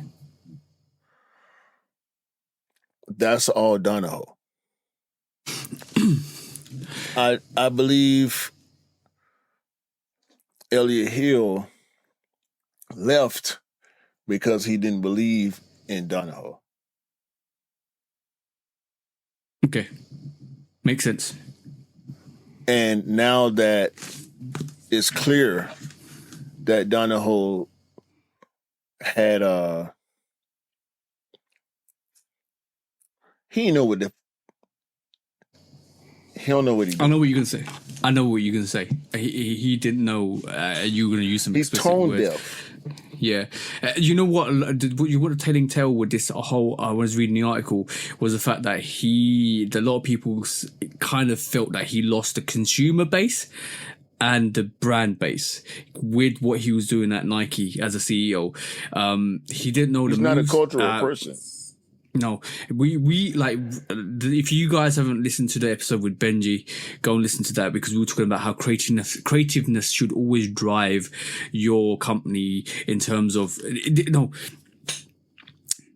not creativeness, direct actions from creative flair should be what you use to drive the company. Because if you got clear direction with where you're going, then you allow the creativeness to develop from that direction and influence it rather than the actual sales and figures. You'll be successful all the time, because basically, majority of the time, because you're giving stuff that you're hearing from the ground level and that's influencing you to bring it back to the brand. And that's important. That connection was lost under the current. Yeah. Hence, all these rumors about shit that they know everybody loves, all of a sudden it's coming back at one time. Yeah. We called it desperation, did we not? Yeah. We called it from a failing CEO who is now reaching at straws and hearing the rumors around the building that hey, it's too late, bro. All these rumors you initiating, because we know it. We know they do it. You know, tell the intern, email a 19-year-old intern some pictures. You know they getting leaked, bro. Mm-hmm. Give the 23-year-old recent college graduate, low-level employee some ideas or something that's halfway concrete. Of course, they got people on Instagram that they trust and they cool. Of course, Z Sneakerheads got a relationship with them because they came up admiring Z Sneakerheads. That's the only reason they work at Nike. It's because they were sneakerheads coming up.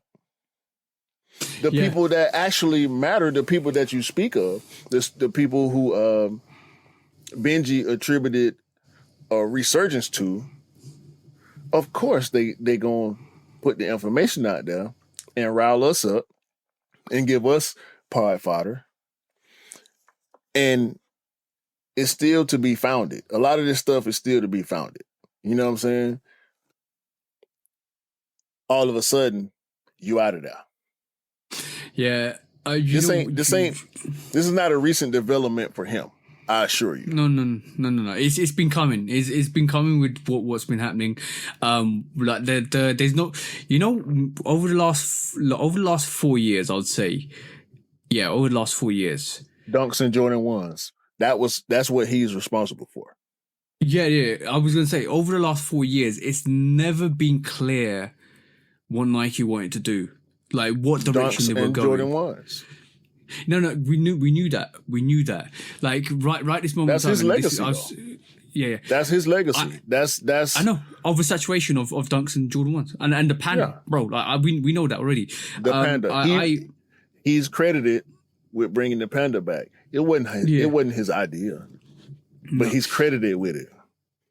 So what was quite interesting is I was talking to Scott today, and we were talking about the Jordan 4 hype being pretty much. I'm gonna be honest, right? We talked about this maybe late last year or early this year, when we said once they released that last OG of that sneaker, right, it's done.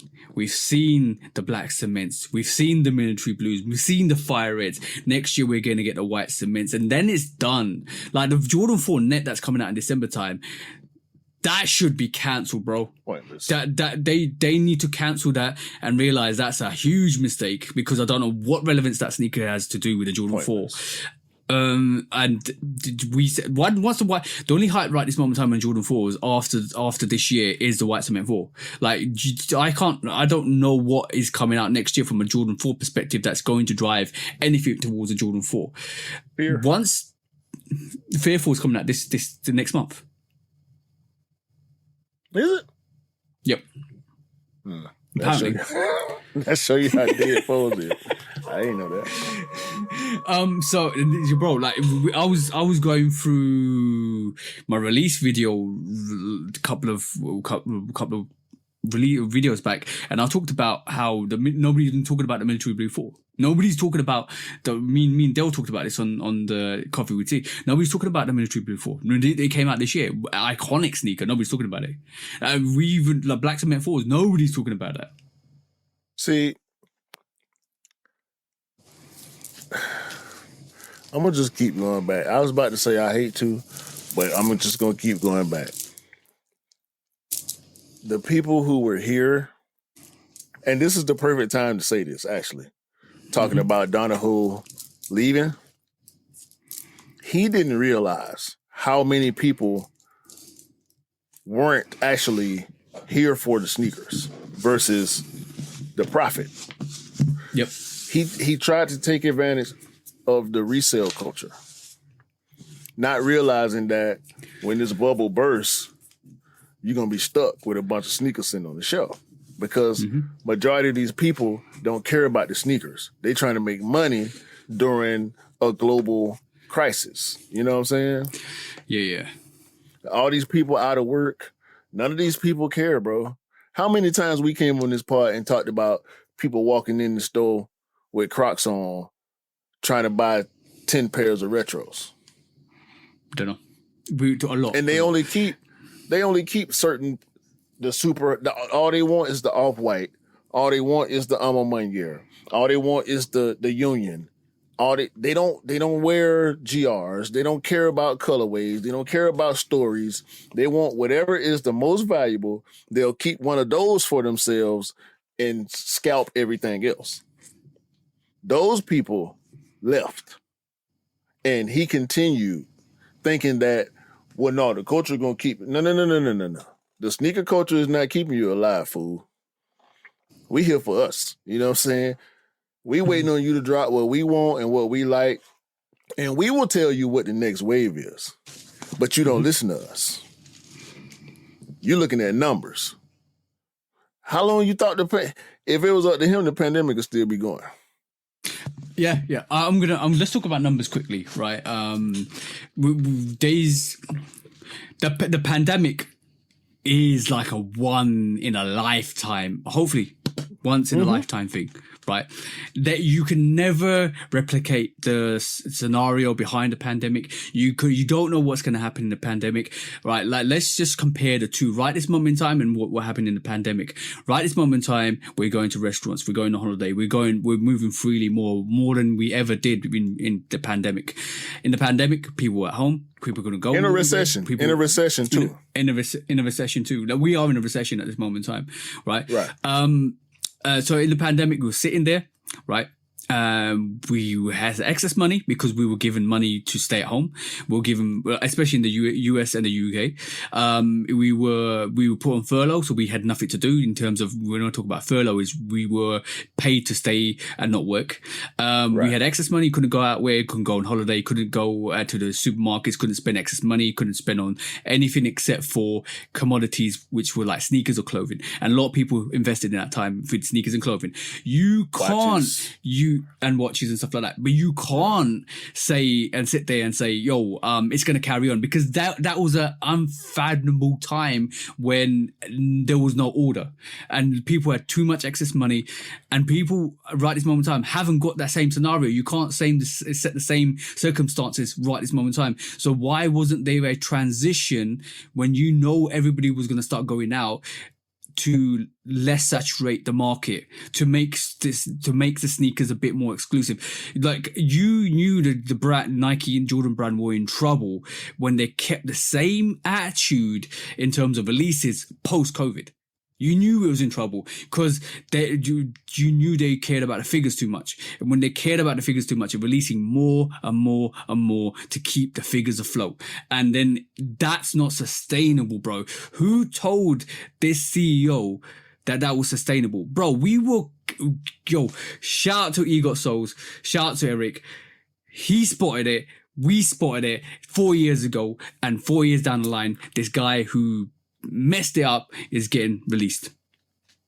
Yeah, he may as well have invested in the resale culture himself. I don't think the brand was going to ever let him do that because he does have bosses. CEOs have bosses too. CEO is a position. Yeah. CEO doesn't mean. You're right. So, and just based on the fact that the stock shot up 8% as soon as word got out that he was replaced, lets you know that people was waiting on him to get out of there. Yeah. What he should have done, and if I was in that position, what he should have done was take his big two knackers out and literally say with his chest, that was COVID. We're back to normal. Forget the COVID era of 2-3 years. Let's look at the figures pre-COVID because that's what we need to go back to, right? That never happened. I wager he wasted a lot of money producing too many sneakers. That, and also I think he didn't have the guts or the balls to say to the board, this is not sustainable. 100%, bro. Of course not. That's not in his best interest. And in the corporate world, it's more fake it till you make it than be honest with everybody. Yeah. 9 times out of 10 in the corporate world, people are going to tell you what you want to hear to be able to keep their paycheck coming. It's not about explaining and apologizing and getting a second chance. People playing with that much money ain't giving you no second chance, bro. They're going to find the next best person. And that's what they did. And maybe they should have been considered co-CEO, more control over certain aspects. Because Donahoe did well when he came in, but he also had the pandemic to lean on. And now you ain't got this crisis to lean on. No, it was a massive illusion because I think anybody put in that position in COVID would do well. It's how you transition back from COVID, which is ridiculous times, to right this moment in time when people have less money, people have less income to spend on commodities. That's when the telltale signs of, how are you going to maneuver? And there was no transition. Bro, I'm going to be honest. You can't build a business on 10 years. And I'm talking about 10 years of governments, 10 years of prime ministers, 10 years of CEOs. You can't. Because you automatically work into a narrative where you need to be the most successful within your time limit period and make the most money for the company. And that doesn't work. You can't build success on little tenures like that. No government in the world... Yeah, it happens. But no government in the world, no CEO in the world can work off a 10-year. You need to give them a good 10 years of your CEO history. Depending on who you're talking about. Yeah. Exactly. Depends on who you're talking about. But bro, is never you. I've seen it from my workplace. I've seen it in different companies. You have a person coming for 4 years. They switch things round to make the most profit on a backbone skeleton crew, and then say he was a success, and then leave all that rubbish to the next person. But that's what it's about. That's what it's about. People, when you get a new position, most people who want to continue to excel in whatever field they in, they coming in trying to make a mark. That's why most of the time employees don't like new management. Yeah. Because new management is coming in with new ideas, new policies, and changes that people ain't gonna always agree with, whether you understand or not. Like, I can speak for myself professionally. I don't agree with or care for every change or decision that management may make, but from a business perspective, I can understand why the changes are being made. And it go back to the saying, one rotten apple spoils the whole bunch. Yeah. If you having a problem, you got to fix it. And sometimes you can't just single out the problem. You got to make a wide sweep change. You know what I'm saying? And sometimes the changes don't work. And sometimes they work for a little while. And then when the times change, if you just want to stand on your laurels and not be willing to change with the times and adjust to what's really going on, this is the result. You're going to get moved out. The longest tenured bosses change with the times and make adjustments through different eras and periods. You know what I'm saying? Like the world changes with generations and technological advancements. If you can manage to keep up with that stuff, you'll continue to be successful. If not, you got to move around, and we got to bring in somebody that knows what's going on right now and for the future. Do you feel Nike was reactive over the last 4 years? Because it feels like that way.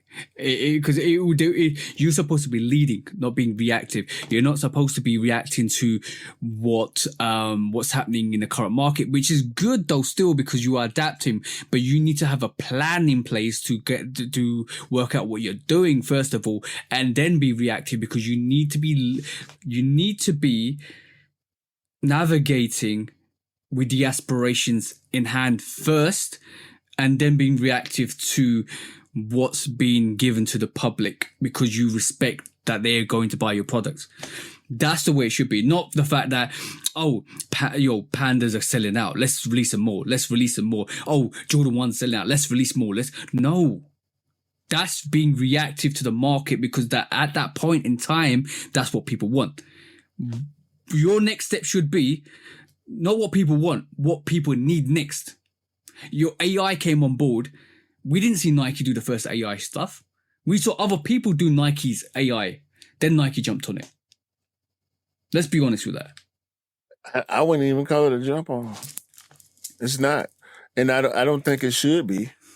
AI is to be used in different avenues when it comes to the sneaker culture, in my opinion. I don't want AI designs. I don't want generated products. I want designed products like we've been getting forever. You know what I'm saying? But in the spirit of what you're saying, you 100% correct. He dinosaured his way through the past few years, and sure, the numbers are good, and he did some good things. I'm pretty sure we got some stuff that we love because he was there. But we had a whole lot of bad times too. So, and the numbers show, like with the uprise of a lot of these other companies. Yeah, it was really there's a lot to blame. Let's be. I'm trying quickly break this down. There's a lot to blame. It was interesting to see that 10%. The Nike stock increased 10% with Elliott coming on board, which is crazy. Yeah, Elliott Hill coming on board, 10% rise. We saw that. That's a dramatic change. Are you gonna blame Donahue for Nike's oversaturation leading to the sneakers going to other brands? Are you blaming that on him? I don't think that's why people went to other brands, but I definitely put the oversaturation on him. Okay. I had two questions before we close this out then. Are we going to see the sneakers that we're seeing in 2025? With the new change in management, are we going to see those sneakers? Maybe, maybe not. Depends on what's already in production. Good answer. I think we might see I'm going to say 60 to 70. I did say 80 before. I think 60 or 70% of those releases are getting cancelled as soon as 2025 hits. If they were ever really real. Yep. Good, because Nike don't need to say anything. They won't release it. Like I said, it ain't shit for somebody to leak some rumor or some. Bro, they itching for it. And the content creators pay for it. Yeah. They're just going to blame it to the brand. Don't let these folks think it ain't payola out here. They paying. They're just gonna blame the game. They say we never said they was coming out. These are stuff that you want, and then eventually they will bring them out in the next 5 years. Yeah, easy to say. Easy to say. Last question for you then, bro. What would you like from Elliot? It's too much to summarize at this point because it's so many issues. Like,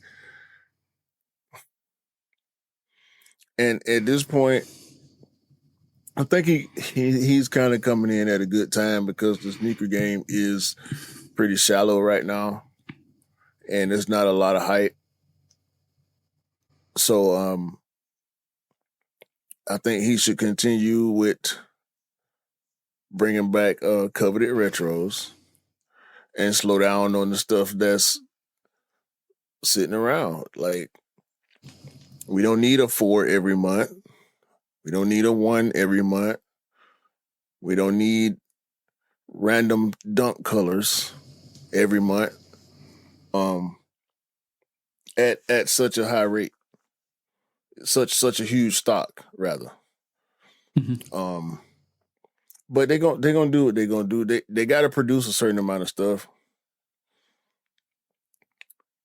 They have to get back to making us react. Because a lot of this stuff is that we're not reacting to it the way we once was, and that's when we talk about us. That's my thing. Like, it's don't get me wrong. I feel you. It's a lot of dope stuff out there, but the hype just ain't there, bro. It's not. They did too much. They did way too much in such a short amount of time. They got to pull it back. I'll just say that they got to pull it back. It almost feels like a artist that's literally gone commercial. That's what it feels like with Nike at this moment in time. Yeah. It almost like they've lost some essence of them.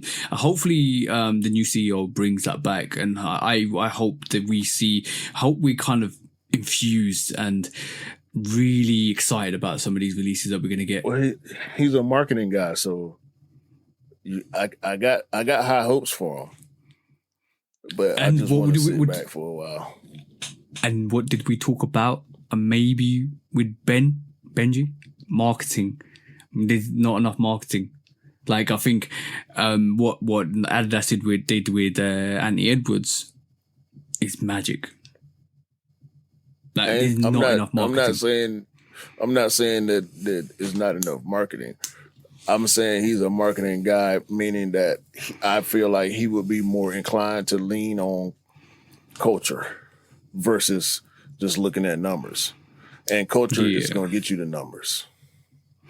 Yeah, like, I always go back to this, and we'll go to our next topic.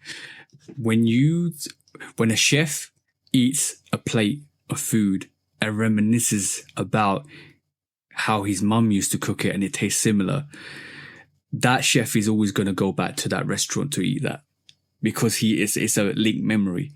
When you can link products to memories, that's when you got everybody hooked. That's what's missing at this moment in time with Nike. That connection with the consumer. But you're already full.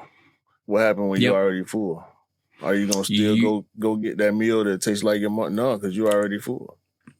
Yeah, you're gonna wait. You're gonna wait until you're hungry again, and that's what we need. We need to be hungry as sneakerheads again. Exactly. Mm-hmm. I ain't talking about hype for the world. Hype for us. Yeah. It's going to be interesting. It is really going to be interesting. 2025, I feel, could be a very defining year for the swoosh. Very defining year. It could go either left or right. That's how critical it is at this moment in time with Nike and Jordan. It's been that all year. Like I said, that's why we called all these no grill is safe and all that. We called it desperate. It looked desperate. This is why I've got that idea that we might not see more than half the releases that was dictated. I would like to see the Shoutback boards ones. I would like to see Wu-Tangs. I'm not too fussed about. Just for the people that really want it. Undefeated Force, yeah, maybe. But I think those three are probably the most definite ones that we're going to see. Everything else is White Cement 3s off. White Cement 4s I think we'll get. But everything else, nah. I'm not confident about anything else, to be honest. We'll see. Yeah, we'll see, bro. We'll see. Fascinating topic. Just guys, like I said, just keep tuned. 2025, big year. Yeah. We'll see. I ain't got no expectations at this point. Bro, that's the best way to lead life. No expectations, but aiming for the best. Facts. All right, shall we go and do what we're normally here to do? You already know. When resale is too high. Damn resellers. Order. When hype beats go too far. These damn hype beasts. Order in the court. Order. When the back door opens. Guilty. It's time for Order in the court. the sneaker court of public Guilty. opinion.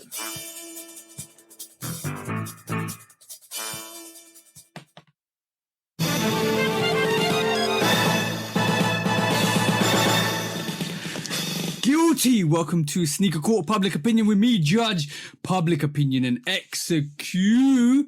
Chanel, welcome back. This week we have a court case which was pretty much last week. It is Anish. We are bringing your court case to the forefront. This is Patter.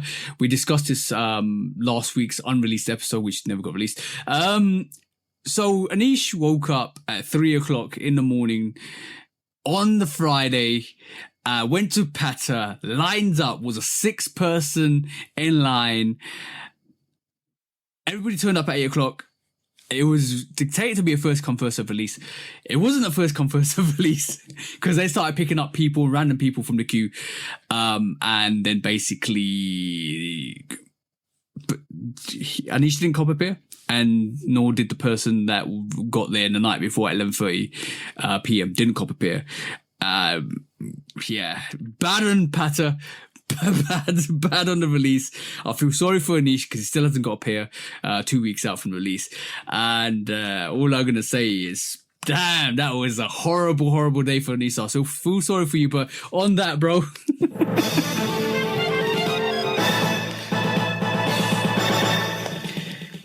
Guilty.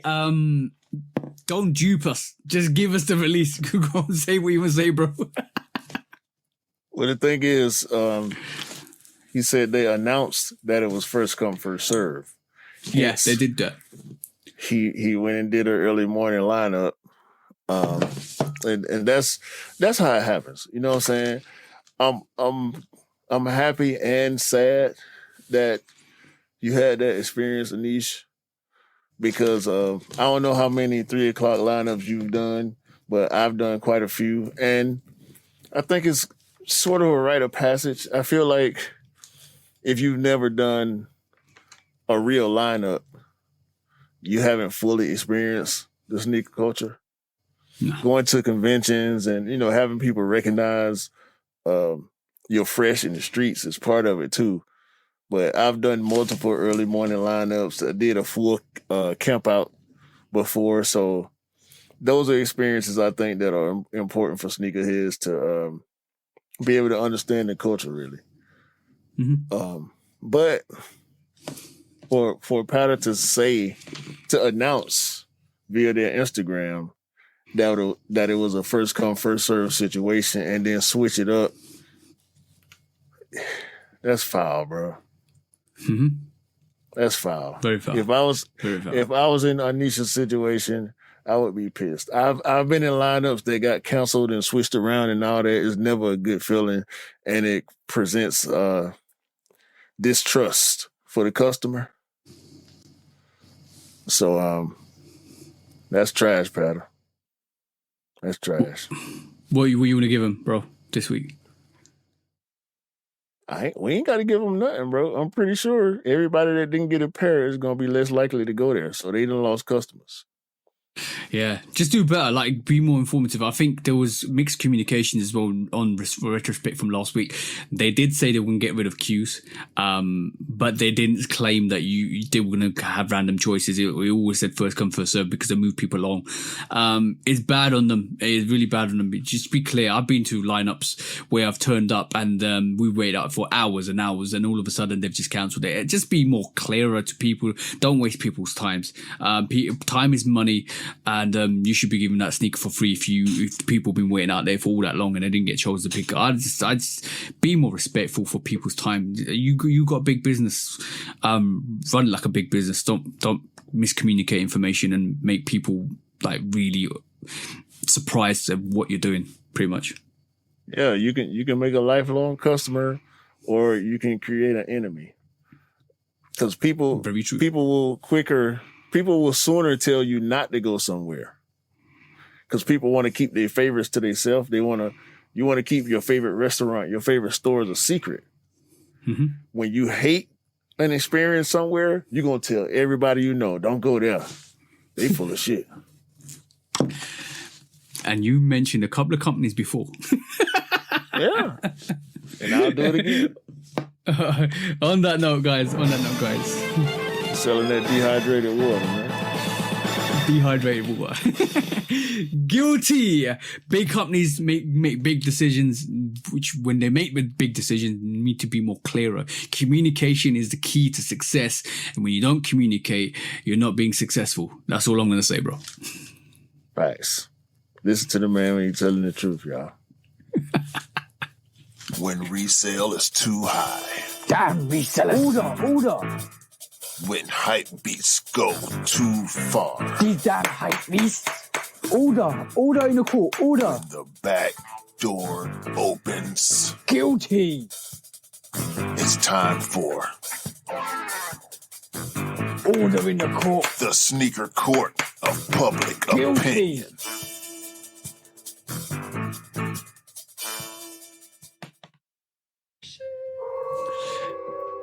Hey, let's round the show off with some discounts, shall we?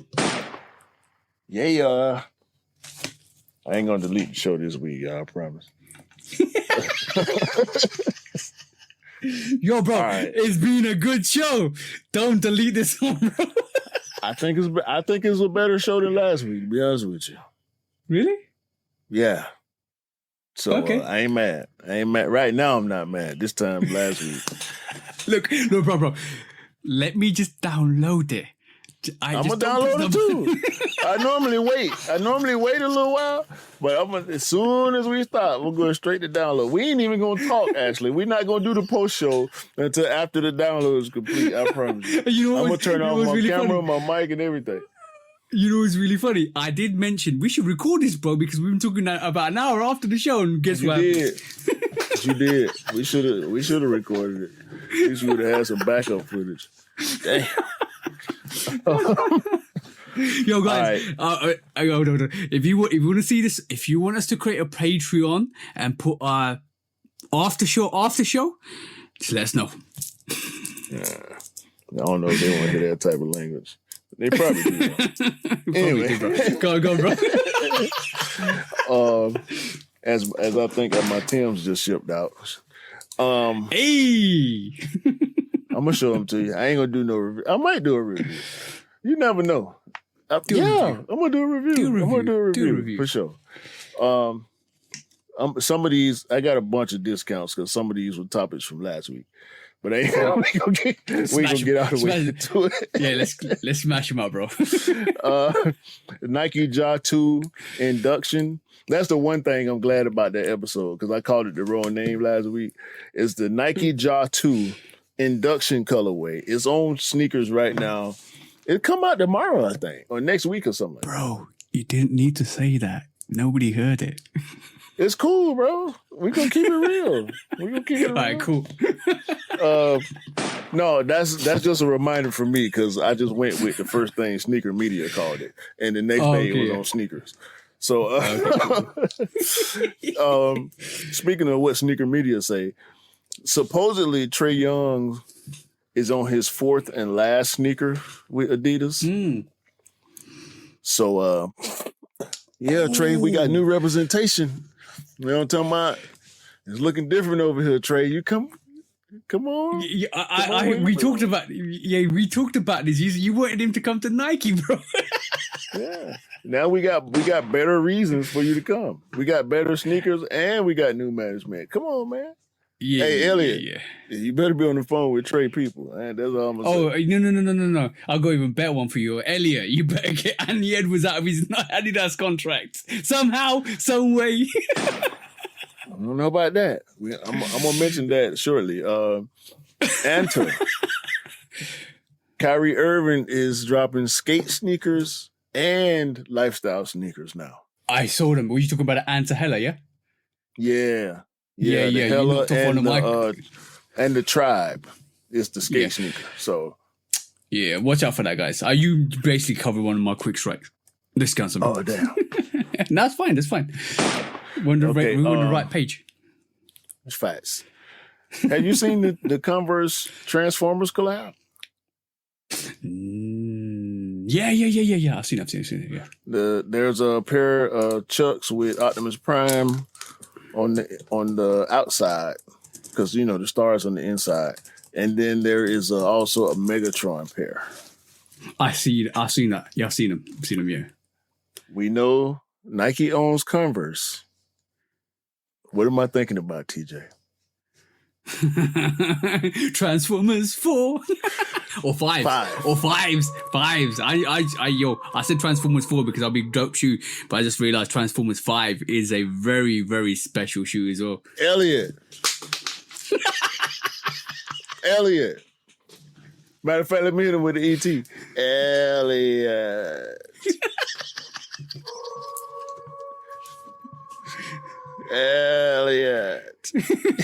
Phone home, Elliot. Yeah, no. Phone home to Cybertron with them fires.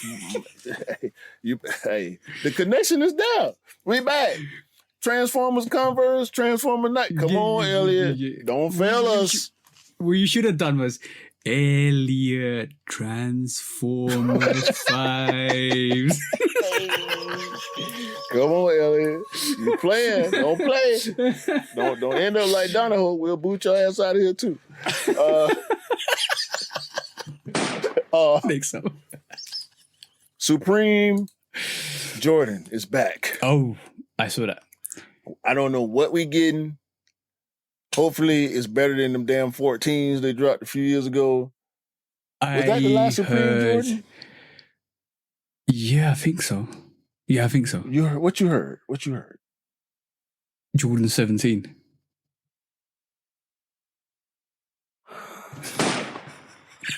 Okay. It might not be true. That's what I've heard. At some point, we're going to get a Supreme Jordan. It might be late this year, early next year. We'll see. Yeah. Speaking of Ant-Man, I can't remember who it was, but some baseball players are wearing AE1 baseball cleats. That's not a good sign, Elliot. The baseball players are wearing Ant-Mans on the field. That's not a good sign for us, bro. Mm-hmm. However, every football player with some real swag has been wearing Diamond Turf 96 cleats. If you got real swag out here on the gridiron, whether you in college or the NFL or wherever else in the world playing football that use football cleats, you're gonna get you some DT Maxes. Now they probably expensive because I've been seeing a lot of colorways that ain't came out. We got a few that actually came out in stores that me or you or whoever could buy. But, the NFL players and college players, they out there rocking all type colors of Deion cleats, bro. And Deion showed a bunch of colorways, a yellow and black, triple black, and some more colorways. So I don't think Nike's done with the DT96 Max GR, if you will. And last but not least, the Diamond Turf 1. You know how LeBron always, not always, but LeBron in the past has done Diamond Turf versions of his sneakers? Mm-hmm. The LeBron 21 Prime 93. Ooh. It's a LeBron 21 Diamond Turf. You see that? You see that? I can't see it. You showing me something? Hold on. I got it. I had it. I did not see that at all. I got it. All right. While Q is doing that, I'm just gonna add two quick strikes. Go Right 2 discounts. Right Okay. I got you right here. Quickly.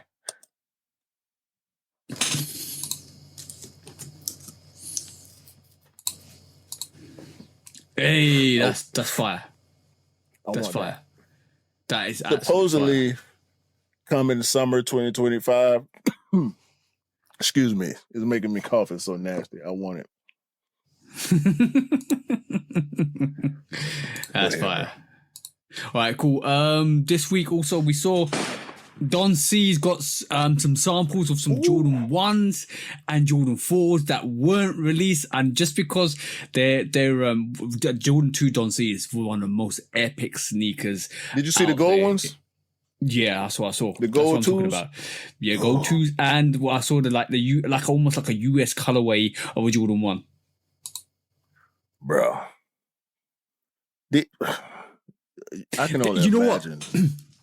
what? No. You don't know how big this is.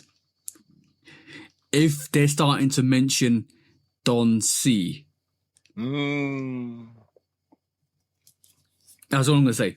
Last Nike trench coat. If you wanna, who's that guy on The Wire that passed away? Passed away. Recent- Bryan Cranston ain't died, did he? The one with the shotgun. I can't remember his name, bro. So apologies, guys. Wait. The Wire. You said The Wire. Wire, yeah. Why am I thinking about Breaking Bad? You talking about Michael K. Williams? Play Omar on The Wire. Omar, yeah. So if you want that Nike trench coat, show. R.I.P. You know what? I just my brain just went blank there. But yeah, if you want that Nike trench coat to go and be Omar on the streets, you can get it because they're gonna release a Nike trench coat for you guys. Might be in the Mob market. ties. I still you need might to be get in the the market, overalls. bro. The overall, they've been sitting. I'm waiting. The overalls with a trench coat. With a Nike boot, or even put a Timberland boot on, who cares at this moment in time? That's a dope fit. I wouldn't do the overalls in the trench coat. It's either or. You're right. It's either or. It's too much. Yeah. I think that's a clash of styles. Like suit, trench coat, boots, standing on business. If I was going to do the trench coat, it would have to be at least casual, like formal, casual, Yep.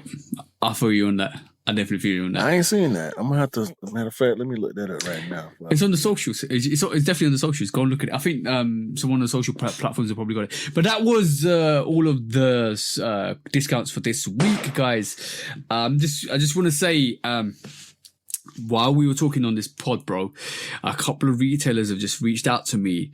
Not because they want to give me free stuff or something like that. It's just the fact that there's sneakers that are releasing today and tomorrow, and the sneakers are sitting, and they say, you know what, these are still available if you want them. That just goes to show the signs of the current market. Retailers are trying to get rid of pairs. You should. If, like I said, if it's an exclusive sneaker, go for it. But you should definitely sit back and wait. So if you want the Jordan 1 Navies, wait. If you want the Ammerman Year 4s, wait. You've seen what's happened with the Ammerman Year 3s, wait. That's all I'm going to say. Retailers are finding it hard to sell their sneakers. So this is the prime time for buyers. Just be patient. Get your sneakers for discount. That's all I'm going to say. Until that changes. And when that changes, we'll talk about it. Right. This is a tech fleece coat. Hey, Nike, get some better models, bro. These dudes don't do it right, bro. Yeah, the Nike tech fleece coat. I hate Nike models, bro. They be looking so disappointed in what they wearing. I'll show y'all how to put this shit on, man. I need to do some headshots or something. Try to get some Nike ads. Gotta show them how to do it, bro. Gotta show them how to do it. Anyway, this was episode 133. Call it, bro. I was gonna say part B or part 2, but I'm not gonna recording 2. Hashtag 2. Y'all gonna see this, on, bro. I promise. Yeah. Hey, y'all have a wait. You was gonna say something. I was gonna say, but if you don't, we see you the week after. But they wouldn't be able to hear that either. I'm putting this whole tunes, bro. We appreciate everybody. The viewers, the listeners, the supporters, the bros, the sisters, the family, the friends. We're here for y'all, all right? And the community at large. If y'all decide to wise up and listen to Manifesto when he tell y'all that I'm on my ears was not finna be moving. So, with that, have a great day, great week, great month, and a great fourth quarter of this 2024. We're going to close it out strong, all right? So, we're going to buy what we like, no matter if it's sitting or not. And we're going to rock what we like. And we're not going to believe the hype because it ain't no hype right now anyway. You know what I'm saying? And sneakers don't make you cool. You made the sneakers cool. That's going to always be the case, whether it's hype or not. Because like I said, these Nike models trash. We out of here, man. 1:30. Yeah. Episode very bad. Peace. Yo, mixtape Pluto out now. It's dope too. I need to listen to it. Bye. Bye.